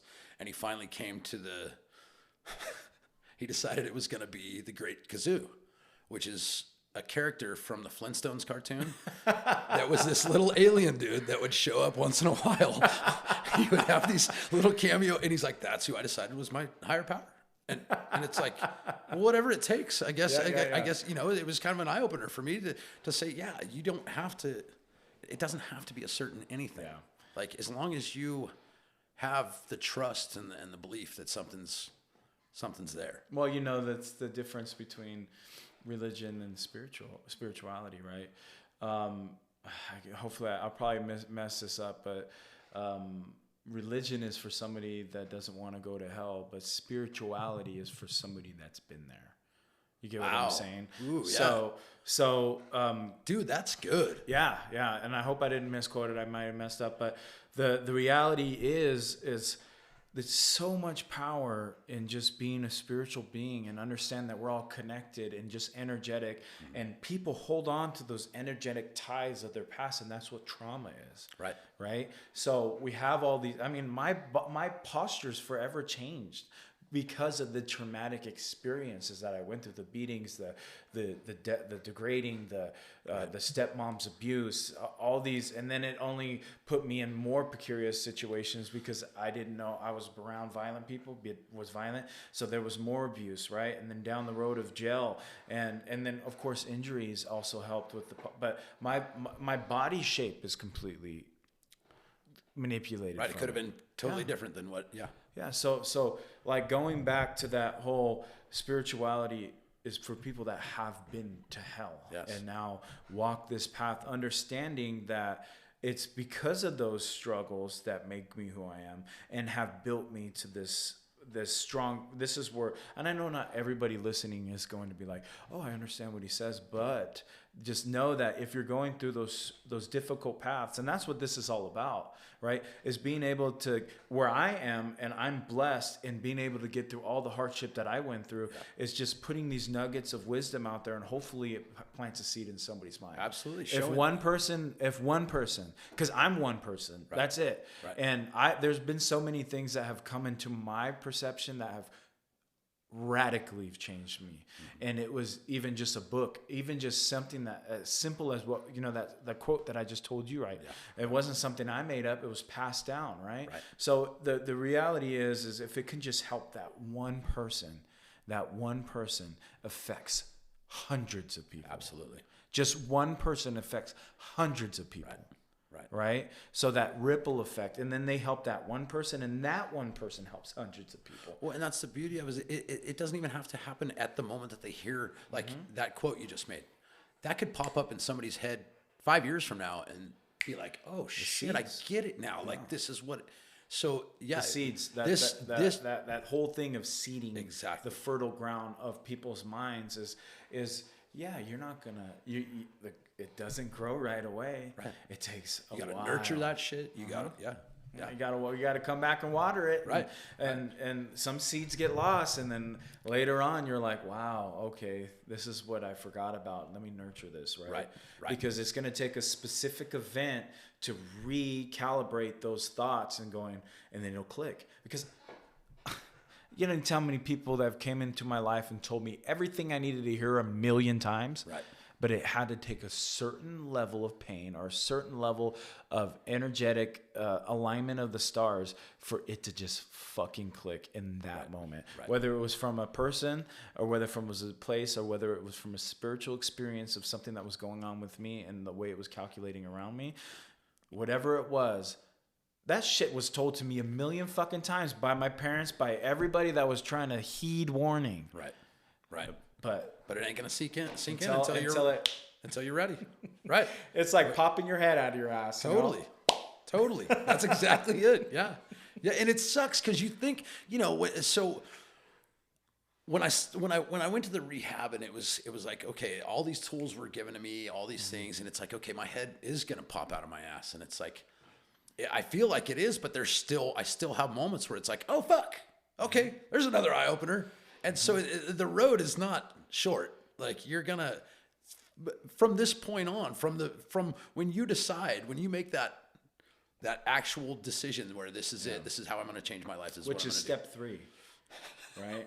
Yeah. You know what I mean? And that's, I know that we the first question I asked you, are you doing the steps? Or are you clean and are you working the steps? Right. You said you weren't working the steps. And it's not a shame thing. It's none of that. I just know the benefits of working the steps. Right. And that's step 3, right? Made the decision to turn my life over to a power the greater than myself, right? And finally just letting that go, right? From how I understand him, the higher power, him, her, whatever it is. Whatever it is. Whatever it is. And I struggle with that understand him part too, because it's like I don't know that I'll ever understand. Yeah. But I accept. Yeah. Well, yeah, you know, and it's the reason why it's I believe it's said like that is because understanding always changes, right? The way you understand things, they forever change, right? So you could look at the same thing and years pass and different events in your life, your understanding of it is just different. Can evolve, yeah. Yeah, Absolutely. So that brings you back to that what you said, the evolution of it, right? What is saying made that decision, right? Right. To give it over to how you understand them in that moment. Right. And that's going to change, right? Yeah, no, you're right. So that's and that's why for me when I'm doing step work with my sponsor, right? It's like getting to those moments of new awakenings within the old awakening where you're like, I thought I knew. Ooh. Totally. Now I know more. Right. That's where that flower is just popping. Those seeds. Yeah. Those seeds are, yeah. And of course, you're going to get seeds that are weeds too. And shit that you got to pull out and be like, oh no, I thought this was going to be that's the right the majority of them. Yeah, right. You got to weed through that shit. It's mostly weeds. So I don't want to get too far off, but we tied it back into stigmas. You know, you dealing with that divorce, and so where did it go from there? I mean, you mentioned you started smoking meth again. Yeah. Was it just right away? Well, so it was actually before we did the divorce. It was that was kind of like the final. That was kind of something that broke the camel's back kind of thing. She was suspicious about it because I started sleeping on the couch and I wasn't coming in the house until way after dark, and so she had questioned me a couple times, and it was like, "Fuck no, I'm not doing that shit." I would never. Yeah, right. You come on, and so it ended up that we just started fighting constantly, and we were never happy to see each other and never happy to be around each other, and it was toxic for the children, and that was something that I didn't even high as fuck, I knew better than to involve my children. I wanted to keep them separate from it. So it got to the point where she was leaving. I'm like, well, you don't need to leave because I'll fucking leave. I bought this house for our family, for our kids, so I left her a bunch of money and fucking hit the road. And a buddy of mine that I'd been using with since we were fucking 5th grade, we started drinking together or whatever. And so he had bought a house and had a room available. So I went and I moved in with him. And at the same time, his niece had moved in to this house also. He had a couple extra rooms. And she was young, super, super cute chick. But I was like, no, I'm fresh out of a divorce. I'm not trying to do anything. And we ended up hooking up. And then of course, we were together for fucking 10 years, I think. Wow. Yeah. So this girl she was very naive about the meth thing. She liked to drink and smoke weed and do mushrooms. She liked to party, but she was very naive about the meth. So and it started out where we weren't really together. It was just, we lived in the same house. And it was convenient. We liked to bang. Yeah. It was cool. It was convenient. Yeah. And then it, it progressed and got more serious, and she ended up being a very needy person, and I've always been kind of an enabler. So it worked out great. She was needy. I like to help. Yeah, it's like perfect. Yeah. Right. Like attracts like, and those going into that, like the whole, because my aspect was I was an abuser. Right. So I would look for really codependent people. And then I would fucking put my fangs in them, right? And then you had a hold. Yep. Yeah. Yep. So what it would do, and I didn't consciously like, I'm gonna look for, but it was just like, it was behavior, it was outcomes, and I just was doing the same behaviors because I liked the outcomes, right? Right. And so you were with her for 9 years, so 12, 9. So you don't get in really too many short relationships. No. Yeah. So they're long relationships. I mean, I've had a few of the short ones too. Yeah, but it sounds like majority of. Yeah, because and that's the thing is I've never been. I don't know. I find somebody and I jive with them and things are good. And now things are different now. I can look at things a whole different way now.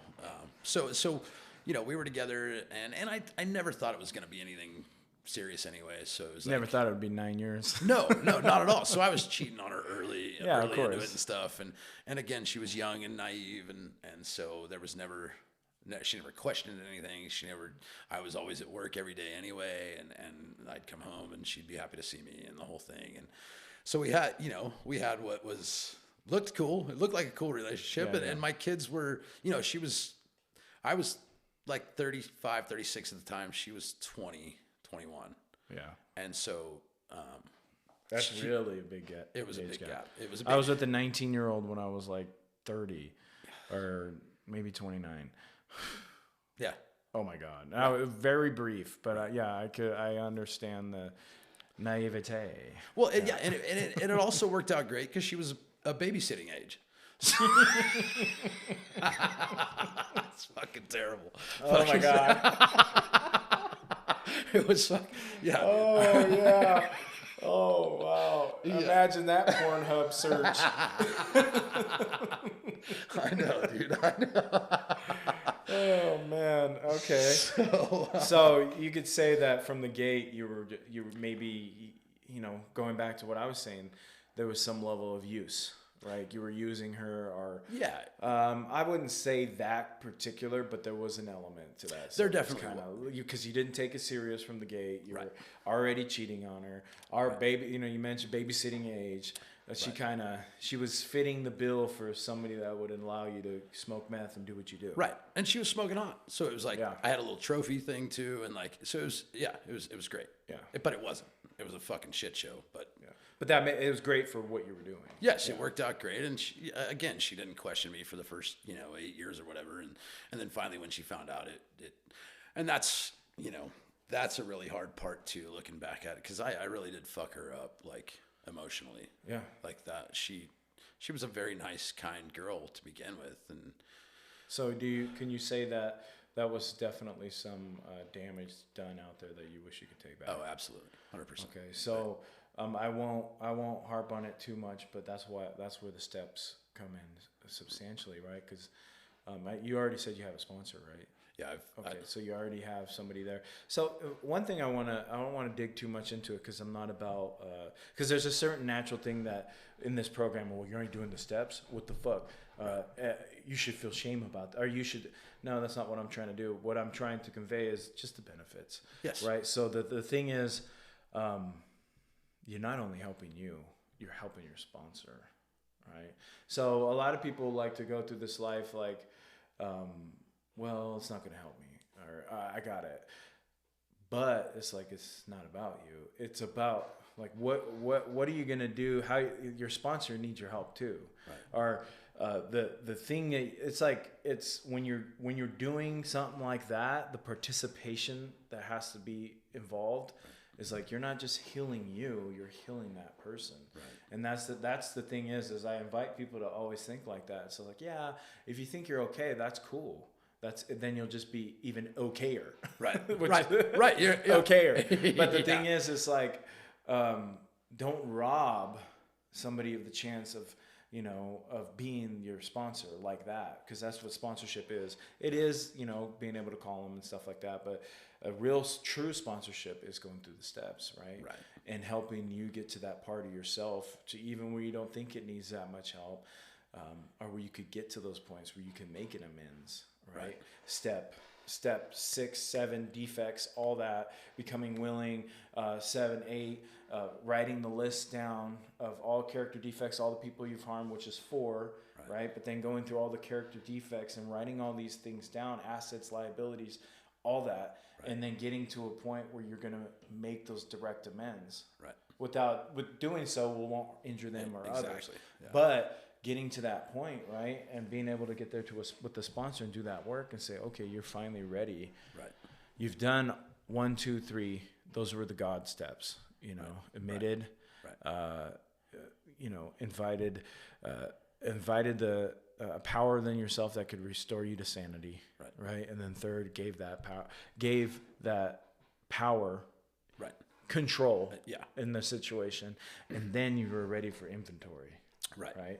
Ready for inventory, breaking down inventory. Step 5, sharing that inventory with another human being, which usually is your sponsor. Right. 6, defects, all that stuff. Right. All of it, making the list and just getting to the nitty gritty, becoming willing. Right. And then and then humbly ask them to take care of these shortcomings. That's important. 6, 7, all these ones that combine into each other like really, really well. And then the getting to 8 and 9 where you're taking that list and you're fucking taking it into action. You know what I mean? Because a list of people you've harmed, bro. Well, see, that's where I kind of jumped the gun too. Is about a year into sobriety, I went ahead and I didn't do it list or stepwise. I just went ahead and made sure to my ex-wife, my ex-girlfriend, my kids. Those were the people that really felt the effects from me. So I made sure to.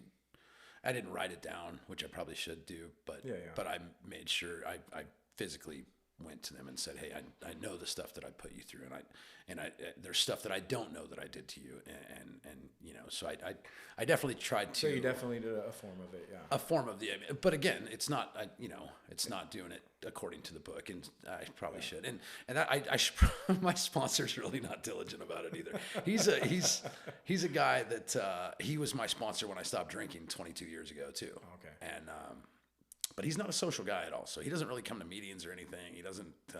In fact, I got a call from he's way different, dude. He spent most of his life in prison. Okay. He's taken a lot of lives. He's done some wild shit. Yeah. And so he called me the other day, and he's always, since he's been, so he's got what's he got? 19 years sober or something. And so he called me the other day, and he's always, since he got sober, he's like, "Dude, I'm right with God now. Like, I'm ready to die at any minute. Like, I'm so excited about this." And I'm like, "Well, having that attitude, you're fucked. You're gonna live for a really long time. Like, it's gonna go the opposite way that you want." So he calls me up the other day, and he's like, I think it's happening." And I'm like, "What are you talking about?" And he's like, "Well, I went to the dentist, and they did some X-rays, and they think I have cancer. I finally got it." And I'm like, "Dude, like, I've never heard anybody approach having cancer like this before."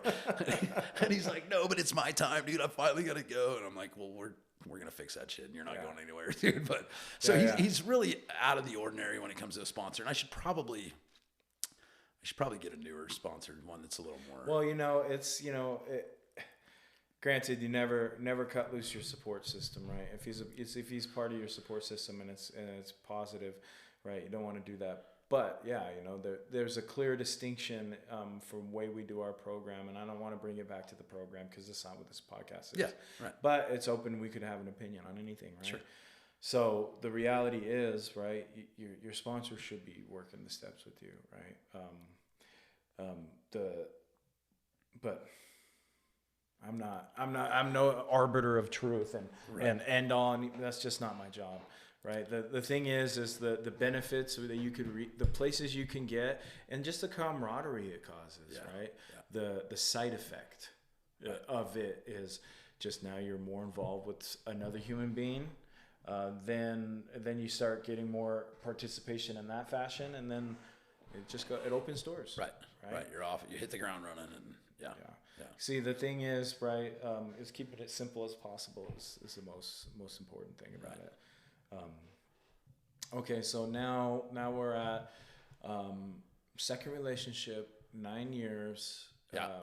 So she just kind of fit the bill for who she needed to be. There was some damage done.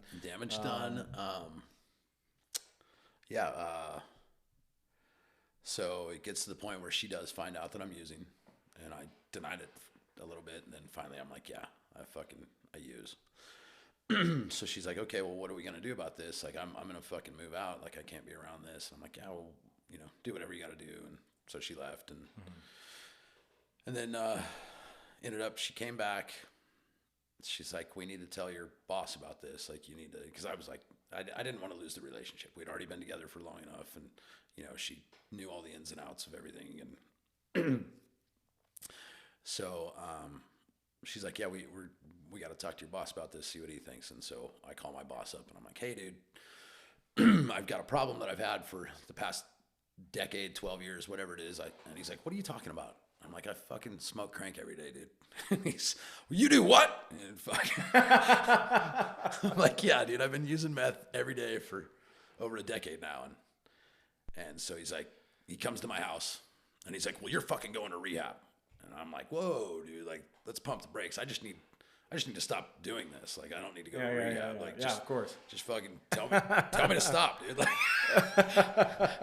it's that easy.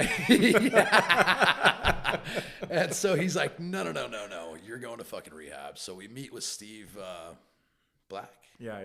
Steve, he's a good dude. He's a good dude, for sure. Very good dude. So he comes in my station all the time. Oh, does he? Yeah. Not as much as he used to, but he still comes in every now and then. Yeah. So he got me to go to the one at Core. Okay. And he's like, you're going to love it. There's a gym over here. You can do whatever. You know, it's cool. I get there. It was fucking jail. Like, they made you stay in your room most of the time. And so I grabbed my shit and I'm like, This is pandemic, right? No, this is pre-pandemic. So what year is this? This is 2020. So this is like February 8th or something, right around then was my initial rehab date. And so I went in, stayed for a day and a half, said, this is fucking, I can go to jail. Like, I've done a year in jail. I'm not fucking doing this. Like, I'll do a rehab, but I'm not fucking doing it in a fucking jail like this. Yeah. So I grabbed my shit and I fucking hiked home and called my fucking dealer and got fucking nice and high. And, and so Steve called me and he goes, dude, what happened? What the fuck's going on? So you fucking lied to me, dude. That place was not a fucking resort like you made it out to be. Like, yeah. And he's like, okay, well, let's try for a spot at Love It. I'm like, you know what? I don't even fucking care anymore. Like, I'm turned off from the one that you fucking sent me on. And he's like, no, please just try one more. I'm like, okay. And I lived about 2 blocks from Love It anyway. Yeah. So I'm like, okay, I'll fucking walk over there. That's convenient, yeah. I'll fucking check it out on my morning walk. See if everything checks out. Right. Do some investigation. I'm not high or anything. Scope out the joint that you're about just peeking out of the bushes. Just messing around out front, just fucking. So I end up going and checking it out, and he sets me up with an end date, which was the 18th. Yeah. And I go, okay, dude, I'll fucking be there. I'm gonna give it a try. I'll do this. So showed up, ended up knowing a couple people that were there already, so it made it an easy transition. And went in my first day. I rebuilt the fucking horseshoe pits out back and got some things fucking figured out. Yeah. So I could have, it was going to be my resort, dude. I was going to, So, I spent my time in there. The kids came to visit a few times. My ex-wife, my girlfriend at the time came to visit. Everything was pretty cool. We were about 20 days in, and I plow snow. When we get snow, I have to go plow. So, it's about 20 days in, and we get a fucking snowstorm. And the guy that I plow snow with is also my dealer. So I talked to Chris. I'm like, hey, because my boss had got in touch with him and said, I got to have Justin come out and plow this snow. Because I have the contract for Briar Patch and a couple different spots on Sierra College. And then, so I was obligated. And so Chris was like, we're going to fucking drug test you when you get back in the morning. I'm like, yeah, of course. I'm going out with my drug dealer right now. Please do. So and it's plowing snow is all night long. So I start at 2 a.m. and I go all night. And so I go out there and I'm fucking side by side with this guy and he's fucking rolling and doing the whole thing. And I'm like, I got this, dude. So I fucking plow all night, get back in the morning. I'm like, fucking test me. Like I had made it through the gauntlet, dude. Like that was my lion's den. Like I put myself in a fucking scary spot. And I made it. I came out, shining. And so that was, for me, that was a huge telltale for my success. Okay. Like for my success of being sober. If I can make it through that, knowing that the dude's got fucking a quarter ounce in his pocket, ready to roll, had no desire. I can't say I had no desire. It was definitely probably there, but 4 a.m. I was probably like, fuck, man, That would really open me. Yeah. I could really get this fucking parking lot cleaned up. Be fucking done. Take me half the time. So productive. Find some place to masturbate real quick to get my head right. And then go ahead and go again. Just sweating balls, dude. Yeah. So, okay, so, but I mean, when especially when you're early recovery, it's stuff like that. I don't suggest that to our listeners, but no, not at all. You know, that's just what has happened in your story. It's like, so from that point on, is that when you were like, okay, I might have some hope? From that point on, I knew from that point on that I had made this conscious decision that I was cutting that out of my life. Okay. So it was like it was a nice shining light and a bright spot for me to make it past that gauntlet and get through that night was huge. And then we had other shit going on in the house. There was people that had brought shit in too that had offered to me and then lied. Yeah, oh well, that wasn't even mine. Like it's like. You know, because it ended up falling out on the stairs and somebody caught it on camera and it was like, oh, dude, it was such a joke. And my God. Yeah. And no, dude, that wasn't mine. I'm like, dude, you fucking told me that no, it wasn't mine. And then come to find out, it was yours. And you're fucking lying. And of course. Yes, dude, we're in a rehab. We're trying to avoid this shit. You're bringing it in. And so I got pretty mad about that kind of stuff. You know, I have a similar story. And so mine wasn't Love It, right? I couldn't do mixed. I'd be fucking every single chick that possibly led me to that. You know, get what I'm saying? Right. But I really thrive in more of at least in a lockdown kind of facility. Okay. I was used to it. Right. I was around men. I was used to that. So it was like I got there and I hit the ground running. I was completely successful because of that, because I was so used to that kind of life. Without the pussy distraction was not. Yeah, it not to say it didn't get me right when I got into tea house, but or if I didn't have the females running over on top of the roof trying to get into my window and getting caught by the staff, and just so happened that one staff member I was really cool with, so it was just like they turned a blind eye. Right. So it was just like a lashing. Don't do this again. Because they really believed in me. Okay. Well, they really and so it wasn't like I wasn't doing everything correct. I just had these momentary lapses of bad choices. Right. I'm still learning, right? So it was just like that's where I was, and that was that heart that they seen. They were just like, because I was there right when 2019 at the end of 2018.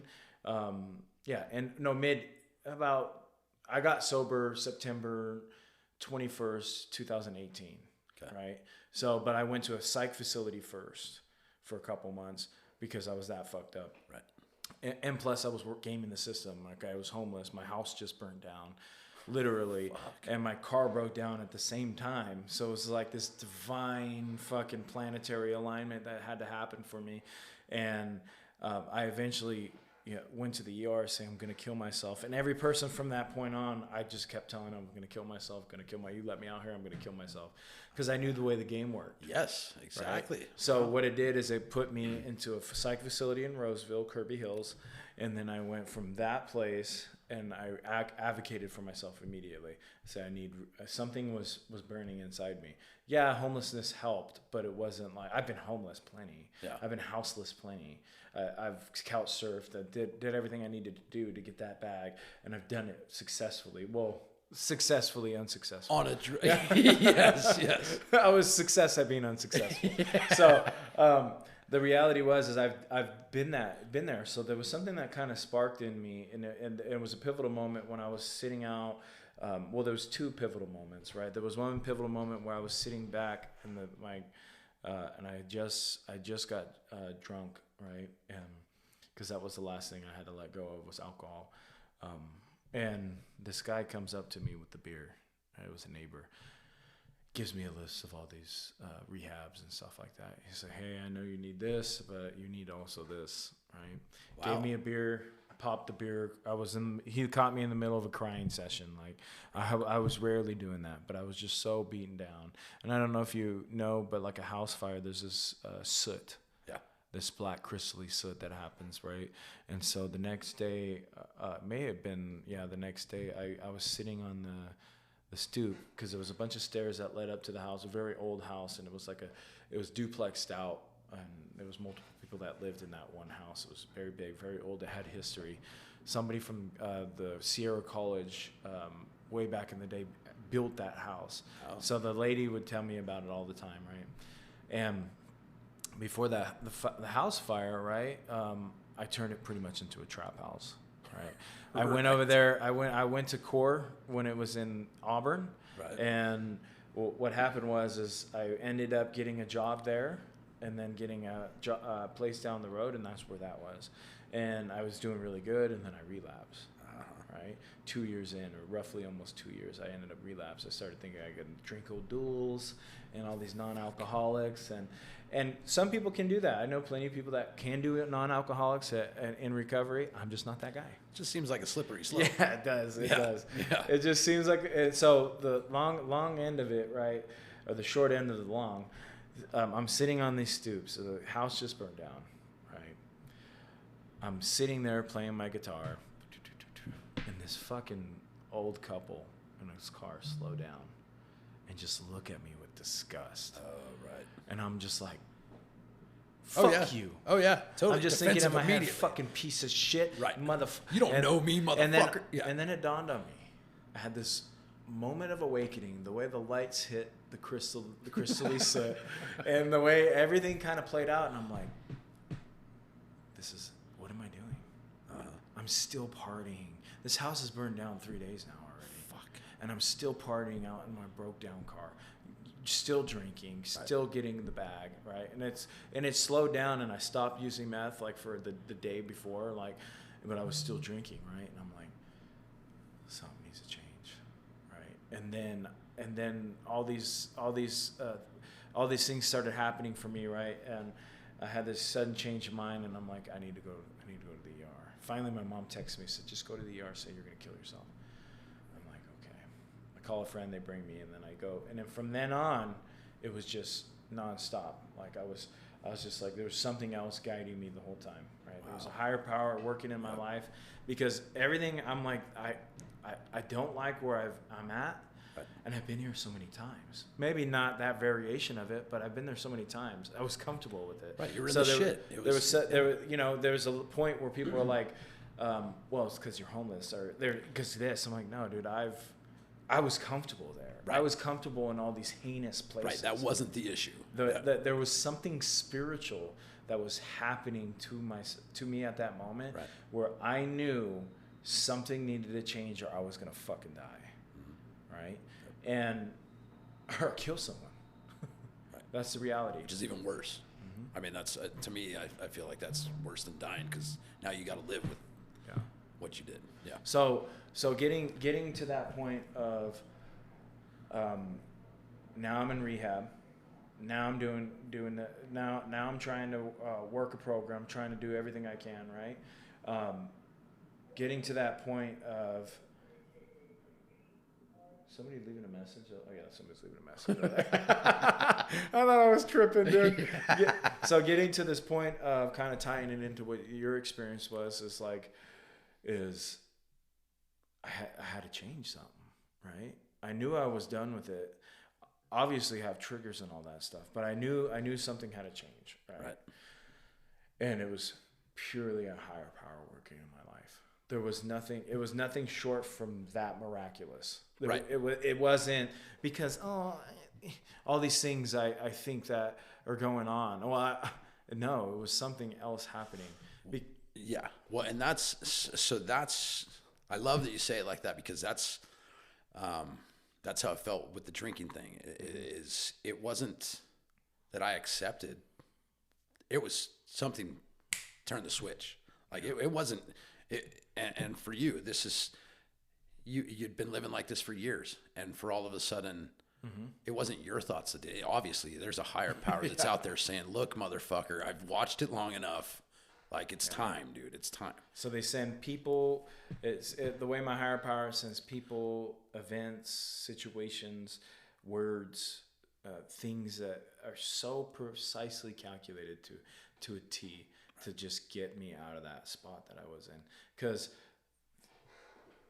there is a plan, and I'm on that plan now. I'm on that path now where I knew I was supposed to be, being useful and helpful to other people, doing things just to be of service, and living that God life where I don't always want to live that God life. I don't want to, it was just much easier to be a piece of shit sometimes. Totally. And only look out for number one and not give a shit about anything else. Yes. But understanding now that there's a ebb and flow of energetic stuff going out there that is very spiritual. Mm-hmm. And sometimes you're just chosen to do things. Right. And so wherever you're at in this life, and wherever you're planning on being, right? For where I want to do now, I just want to leave every situation better than when I got there, right? Because if I don't make a conscious effort to do that, what the fuck, you know? And wouldn't the world be a better place if we all did that? I mean, that's why it's such a bad place sometimes with certain things. That's why it takes to the people that have that calling to really hit the ground running and do that, because there's so much working again. Because there's much more darkness in this place than there is light. So that's why the people that are being called to the light have to do the work. Right. It's really that, and it goes back to even all the spiritual books talk about it. But no matter how you want to spin it, there's people in this life that need to do the work, and you need to spread the word, and you need to do something better for this life, because there's so much darkness out there. Right. And it's easy to fall into it. Easy. It's so easy. Yeah. There's so many people that are listening, especially because I got views. I can see all my views on there, and we got almost 200 views, and that's a lot for me. That means 200 people listen to it. Right. That's huge. That's huge, dude. 200 people, and that extends that. There's that ripple effect again. Yeah. I mean, if they can spread just a single piece of anything that was beneficial to them. Because I want to live my life on purpose and with a purpose, right? Yeah. Knowing that I'm waking up for something, and I'm gonna do what I'm put here to do, and that's gonna change, right? Oh yeah. Things are gonna come, messages are gonna get transmitted through people, places, and things, and that's gonna change. But I do know one thing is that I gotta stay sober. I have to stay off the drugs, because that's just where I'm at. Right. So we're getting close, so I don't want to hold you too long. So now you're your last stint of rehab. Right? I'm off and running. Yeah. I'm release date happens because COVID happened, so I got that extra. I got out a day early. Went back and got back into my routine with work, minus smoking meth on it before, during, and after work. Yeah, just minus that. Yeah, that's a key part, right? And I was still in a relationship with the girl, trying to make things right. And up until a year and a half ago, we were still together. And I remember you came to the station and you told me, "Oh, I just broke up with her." Is that the same girl? Yes. Okay. Yeah. So yeah. I remember the event. I don't want to go too far into it, but yeah, with the pops and the whole thing. Yes. So that was, and it was odd the way that it worked too, because it was like she had never really, she liked to drink and smoke weed, but she had never really got into drugs. Well, she had started using a lot of mushrooms. She claimed that she was microdosing, but you could see it in her pupils. She was obviously like frying. Yeah. And so that was happening every day. And it was like, so I got to the point where I'm like, I can't have this in my life anymore. Like, she started doing voodoo shit and all this other weird shit too. And I'm like, hey, like, and my mom, I didn't talk about that, but my mom was into like gypsy shit too. Like she always had crystal balls and was trying to do spells and all this weird shit and burning sage and all this, which whatever, teach their own, but not in my fucking house. Like, I've dealt with it as a child. I saw what it did. Like, it's not for me. Yeah, so you got a right to put your boundaries wherever you want. Right. So I put my foot down on that, and that didn't work out great for everything. But the relationship was over anyway. I mean, there had been so much damage that I had caused that it was. And I think the last 2 years was really, we were only together because I felt guilty. It was me trying to make amends and trying to just trying to make it better. The things that I did, I was trying to right. I was I'd stopped the cheating, and I'd stopped all the different shit, and we just weren't. It had an expiration. Yes, yeah, it came to a head, and so that was it, and she. Of course, I'm sure that as soon as we're fucking done here, you're gonna start doing meth. And I'm like, I didn't fucking quit for you. Like, that was for me and my family, and like this why when we did fucking break it all off, it was like she would message, oh, you fucking do it dope, you fucking. It's like, come on, bitch. Like, she's hurt. She was hurt. She was hurt. That's just the way it goes. But it was just another obstacle for me to get past, and what a relief, dude, to be able to cut the ties. So now you're sober. You have been for how long? It's been 4.5. So February will be 5 years. Yeah. So February, 5 years. So that's a good milestone. So I think you can crack off your 5 years with starting to do the steps. or leading up to it, you know what I mean? Right. Leading up to it. Right. I just, I'm a big proponent on the steps because I've watched it change so many people's lives. And I have too, and that's why I don't understand why I haven't really dove into it, because I have seen it change lives, and I've seen the just that fulfillment that it gives people, and the happiness, and like the release that you get to let go of some shit. Well, step 12, right? Having had a spiritual experience by taking these steps, right. We carry this message to the person that's still suffering, right? So that service. So if somebody has successfully took the steps, then they're sponsoring other people, because step 12 is the service step, right? So that's the whole point, right? Maybe it's something to look at, right? So you can be of use. That's why it's important, right? There's people out there that need you to go through the steps. I know. Because that's the way it works, right? I'm not trying to guilt or anything like that. I'm trying to encourage, because that's important. Like, if you have such a good vibration and such a good footing, you need addicts need you. You get what I'm saying? So that's. You're right. I haven't looked at it like that. But so it's not. Once I've done the steps, and I've done them a couple times now, and I've done them in the past, and I've screwed up since. But I understand the reason why I have to go through it is to be of service for the next guy, for the next person, because there's gonna be that person that you might fucking save their life. Right. You might be that person that changes and fucking gives somebody their dad back, gives somebody their son back. Right, because I've put my family through so much shit, right? Yeah. So much shit, to where there's nothing I can ever do to really amend that, right? But I found these steps and this service, and the path I took is really hard, right? I'm right now I'm engaged with rehabs. It's tough, because there's a lot of guys that I've sponsored that I don't ever hear from again. Right. There's a lot, and it's tough, and it's worn on me. Yeah. Right. Because I'm just like this, But you don't want to become cold about it either. So I've helped one person that their life has changed out of this 6 years. One person. That's worth it though, huh? It's totally worth it. He's doing fucking great somewhere else now. He moved. He's doing his thing. And even the brief, and it wasn't even just the step work. We made it to like step 3. Right.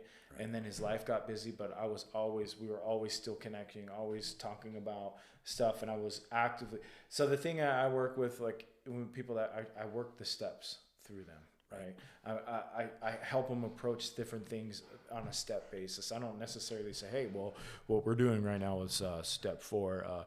No, it's just like you try to incorporate prayer and different things in this person's life. And it only helps me. Right. When I leave, I'm just like, okay, I was useful.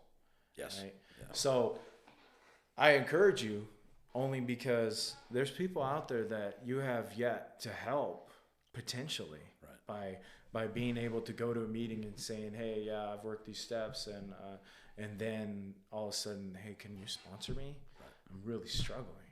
Right. and you can fucking be that person that helps that, because that's what somebody did for me. Right. If it wasn't for my sponsor going into rehab, I wouldn't have made it, because all the other idiots I was listening to, fuck them. That's exactly what I was thinking. But there was something that he was saying that was changing me. Right. It could be tone alone, dude. Yeah. Like you're right. Yeah. It was changing me, right? And I look back at it now, and I make jokes whenever I get my chip. I'm like, I just picked out the lamest person. And we laugh about it. I say, no, that's not true. Right. Because he had something that, hearing his story and what he had gone through, and it wasn't the same as me. It was much different. But he was doing something that I was like, he's successful. He has, at the time, it was 7 years or something, 6, 7, 8 years or something like that. He has 14 now. I have 6. Right. So somewhere around. So he had 8. Yeah. So something, which seems unfathomable when you're still. It's like fucking 8 years. Yeah. Jesus. And then now he has 14. Right. And so it's like, just that the person that I was and the person that I am now is contributed to much of my support group. It wasn't just him, but he played a key role in that. And he's taught me how to sponsor. I call him all the time, ask him, hey, can you, and you need to tell me how to take him through the steps. He's like, no, we just got to go through the steps again. Oh, right. So I'm like, fuck. So I'm starting realizing, I'm like, okay, now I got to remember as I'm going, this is how I'm going to take someone through the steps. Right. So I need to pay attention. Right. Get these skills. Put this in my tool bag. And I still suck at it, dude. Right. I'm not any good at it. Not like him. He got 14 years of intense, and now he does it for a living. Oh, this whole Project Heart thing. Yeah. Like, he was doing it for free, but now he put himself in a position. God put him in a position to be able to do this and get at least his bills paid. Right. He was doing it for free already. Right. But then they came along, saw the recidivism rate going down through this Project Heart, and found a way to get a grant for it. Thank God. And then employed him. Because now he can just do what he's good at. Right. What his calling is what it sounds like. Yeah. I mean, That's exactly what is happening. So the reason why I harp on that is just like, bro, like, there's somebody, it's that serious. Yeah. It's that monumental. And I choose to look at life like that because it is. If it wasn't for those things and those fucking righteous ass people that took the steps before me or is on this path before me, I wouldn't be here. Right. I'd be fucking dead somewhere, dude. Right. I've been dead long ago. With this fentanyl shit, the way I injected copious amounts of drugs. Right. To the point where I should be fucking dead. Yeah. And if fentanyl was going around there, you would be. I would 100%. Yeah. That's just the amount I used and not giving a fuck. Right. Yeah. Did you get to mixed the point? Them, yeah. Mix them. Exactly. Meth with heroin, right. shooting it up, shooting in my dick, everything. Oh, my rig broke. I'll take the tip off, put it in my ass. Fuck. Right. No matter what, I was that person. Yep. I was gonna hurt you or do whatever I could to get hurt, whatever it was. Right. To fucking get my next high. God damn. Yeah. You get what I'm saying? So and there's somebody out there that's going through that. Absolutely. Right. And it changes lives. Right. So that's why I'm like, the steps, the 100% aren't even about you. I encourage people that have some clean time and haven't done the steps. It's not about you. Right. It's about the person that you potentially could help. Because that's what step 12 is. Right. Is giving back what was freely given to you. Right. So I like to look at, I don't like to be like, there's a debt out there, but I do believe in karma. I don't buy into the debt mentality. Right. Right. But I do buy into the cause and effect aspect of karma. We have a certain amount, right? Somebody came along and caused their life to get better. I believe that if you're gonna want to keep what you have, right? You have to repeat that cycle. Right. Because that's the only thing that keeps this program alive. Yep. Get what I'm saying? Giving it away. The only way to get that newcomer in is that old newcomer is no longer the newcomer. Right. All right. So that's important. I end it with a couple questions. Okay. Right. One of the questions is, what is the most spiritual thing that now that you're in recovery that has happened that has affected you in your life? Whether it be God, example of, I'll give you an example. For me, it was a pivotal moment when I was sitting in a jail cell at 2 years clean and sober, putting my hands on my now wife. It got rough. Wasn't definitely not trying to minimize it, but out of all the things I did, that was the lowest ever on the scale. Yeah. But it was that pivotal point where I was in jail, and somebody that was a classifications officer was part of Project Heart, and came in there and closed the door and sat with me. And I know to this day. I mean, it gets me emotional just talking about it. Yeah, to this day, changed my fucking trajectory. And God, it was the most spiritual thing that I ever experienced. Because there I was, the life that I thought I knew, as far as because I was still shedding stuff. I was only 2 years clean, dude. That's not enough time. Right. I'm 6 years, and that's not enough time. I'm growing every single fucking day in recovery.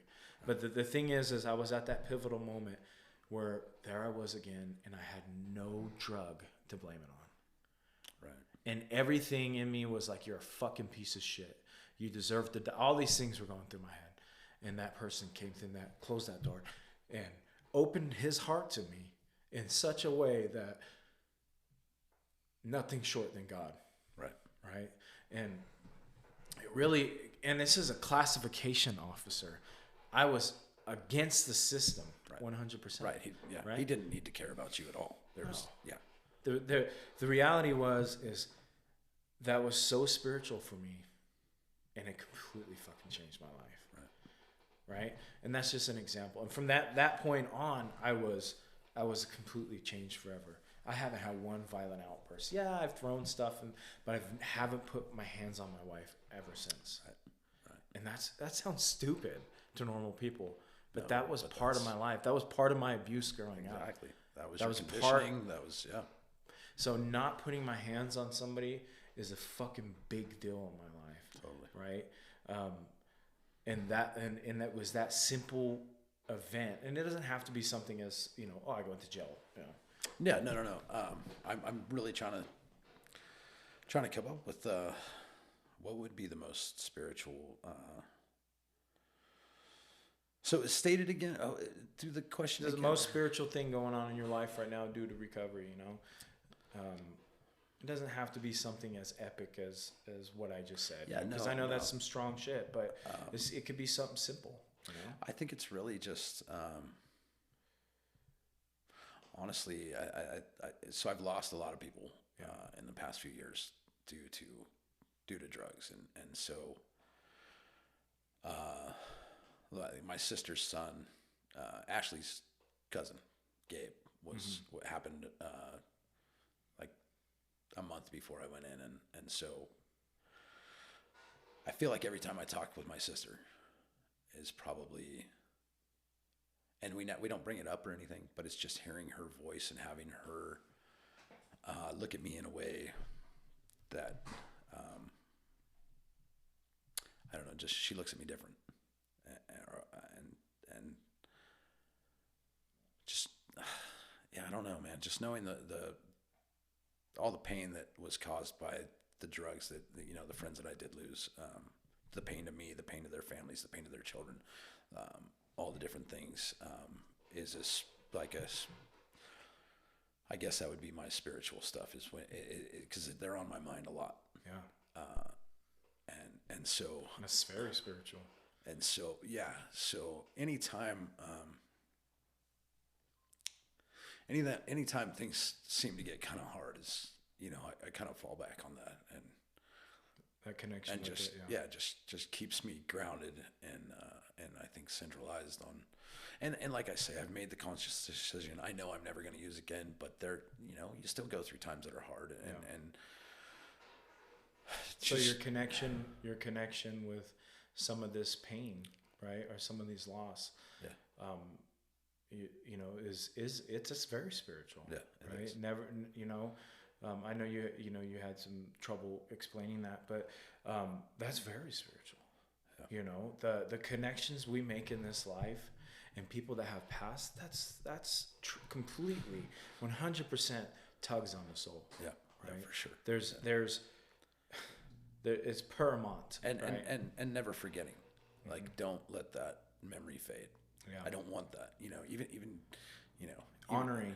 Right, honoring, in that sense, and even if it's not a good memory, it's a memory that you need to keep, because it's keeping whatever fire you got burning going. And that's very spiritual. Yeah. So, that was a hard one to answer, because I didn't really. Yeah. It's a curveball. Every time I ask, I wasn't expecting that. Yeah. Everybody asks, and they go, "Whoa," they go, "Wow," because there's so many different things that create our experience, right? But just kind of sitting back, what's some, a spiritual moment, or and that, like you just said, connecting with some of that Right. pain and so people. I can't really say that it's a moment, because it happens all the time. So it's really just keeps you spiritually grounded. Yes. Yeah. So, and the last question is, this is a question I liked, and I'm adding it in, and I'm going to continue to add in. So what would you say to somebody out there that is still struggling with addiction? There's light at the end of the tunnel, dude. You don't have to be there. There's rooms. There are people out there that would want nothing more in their lives than to help you out, and to help you get past that. And you have to do it yourself.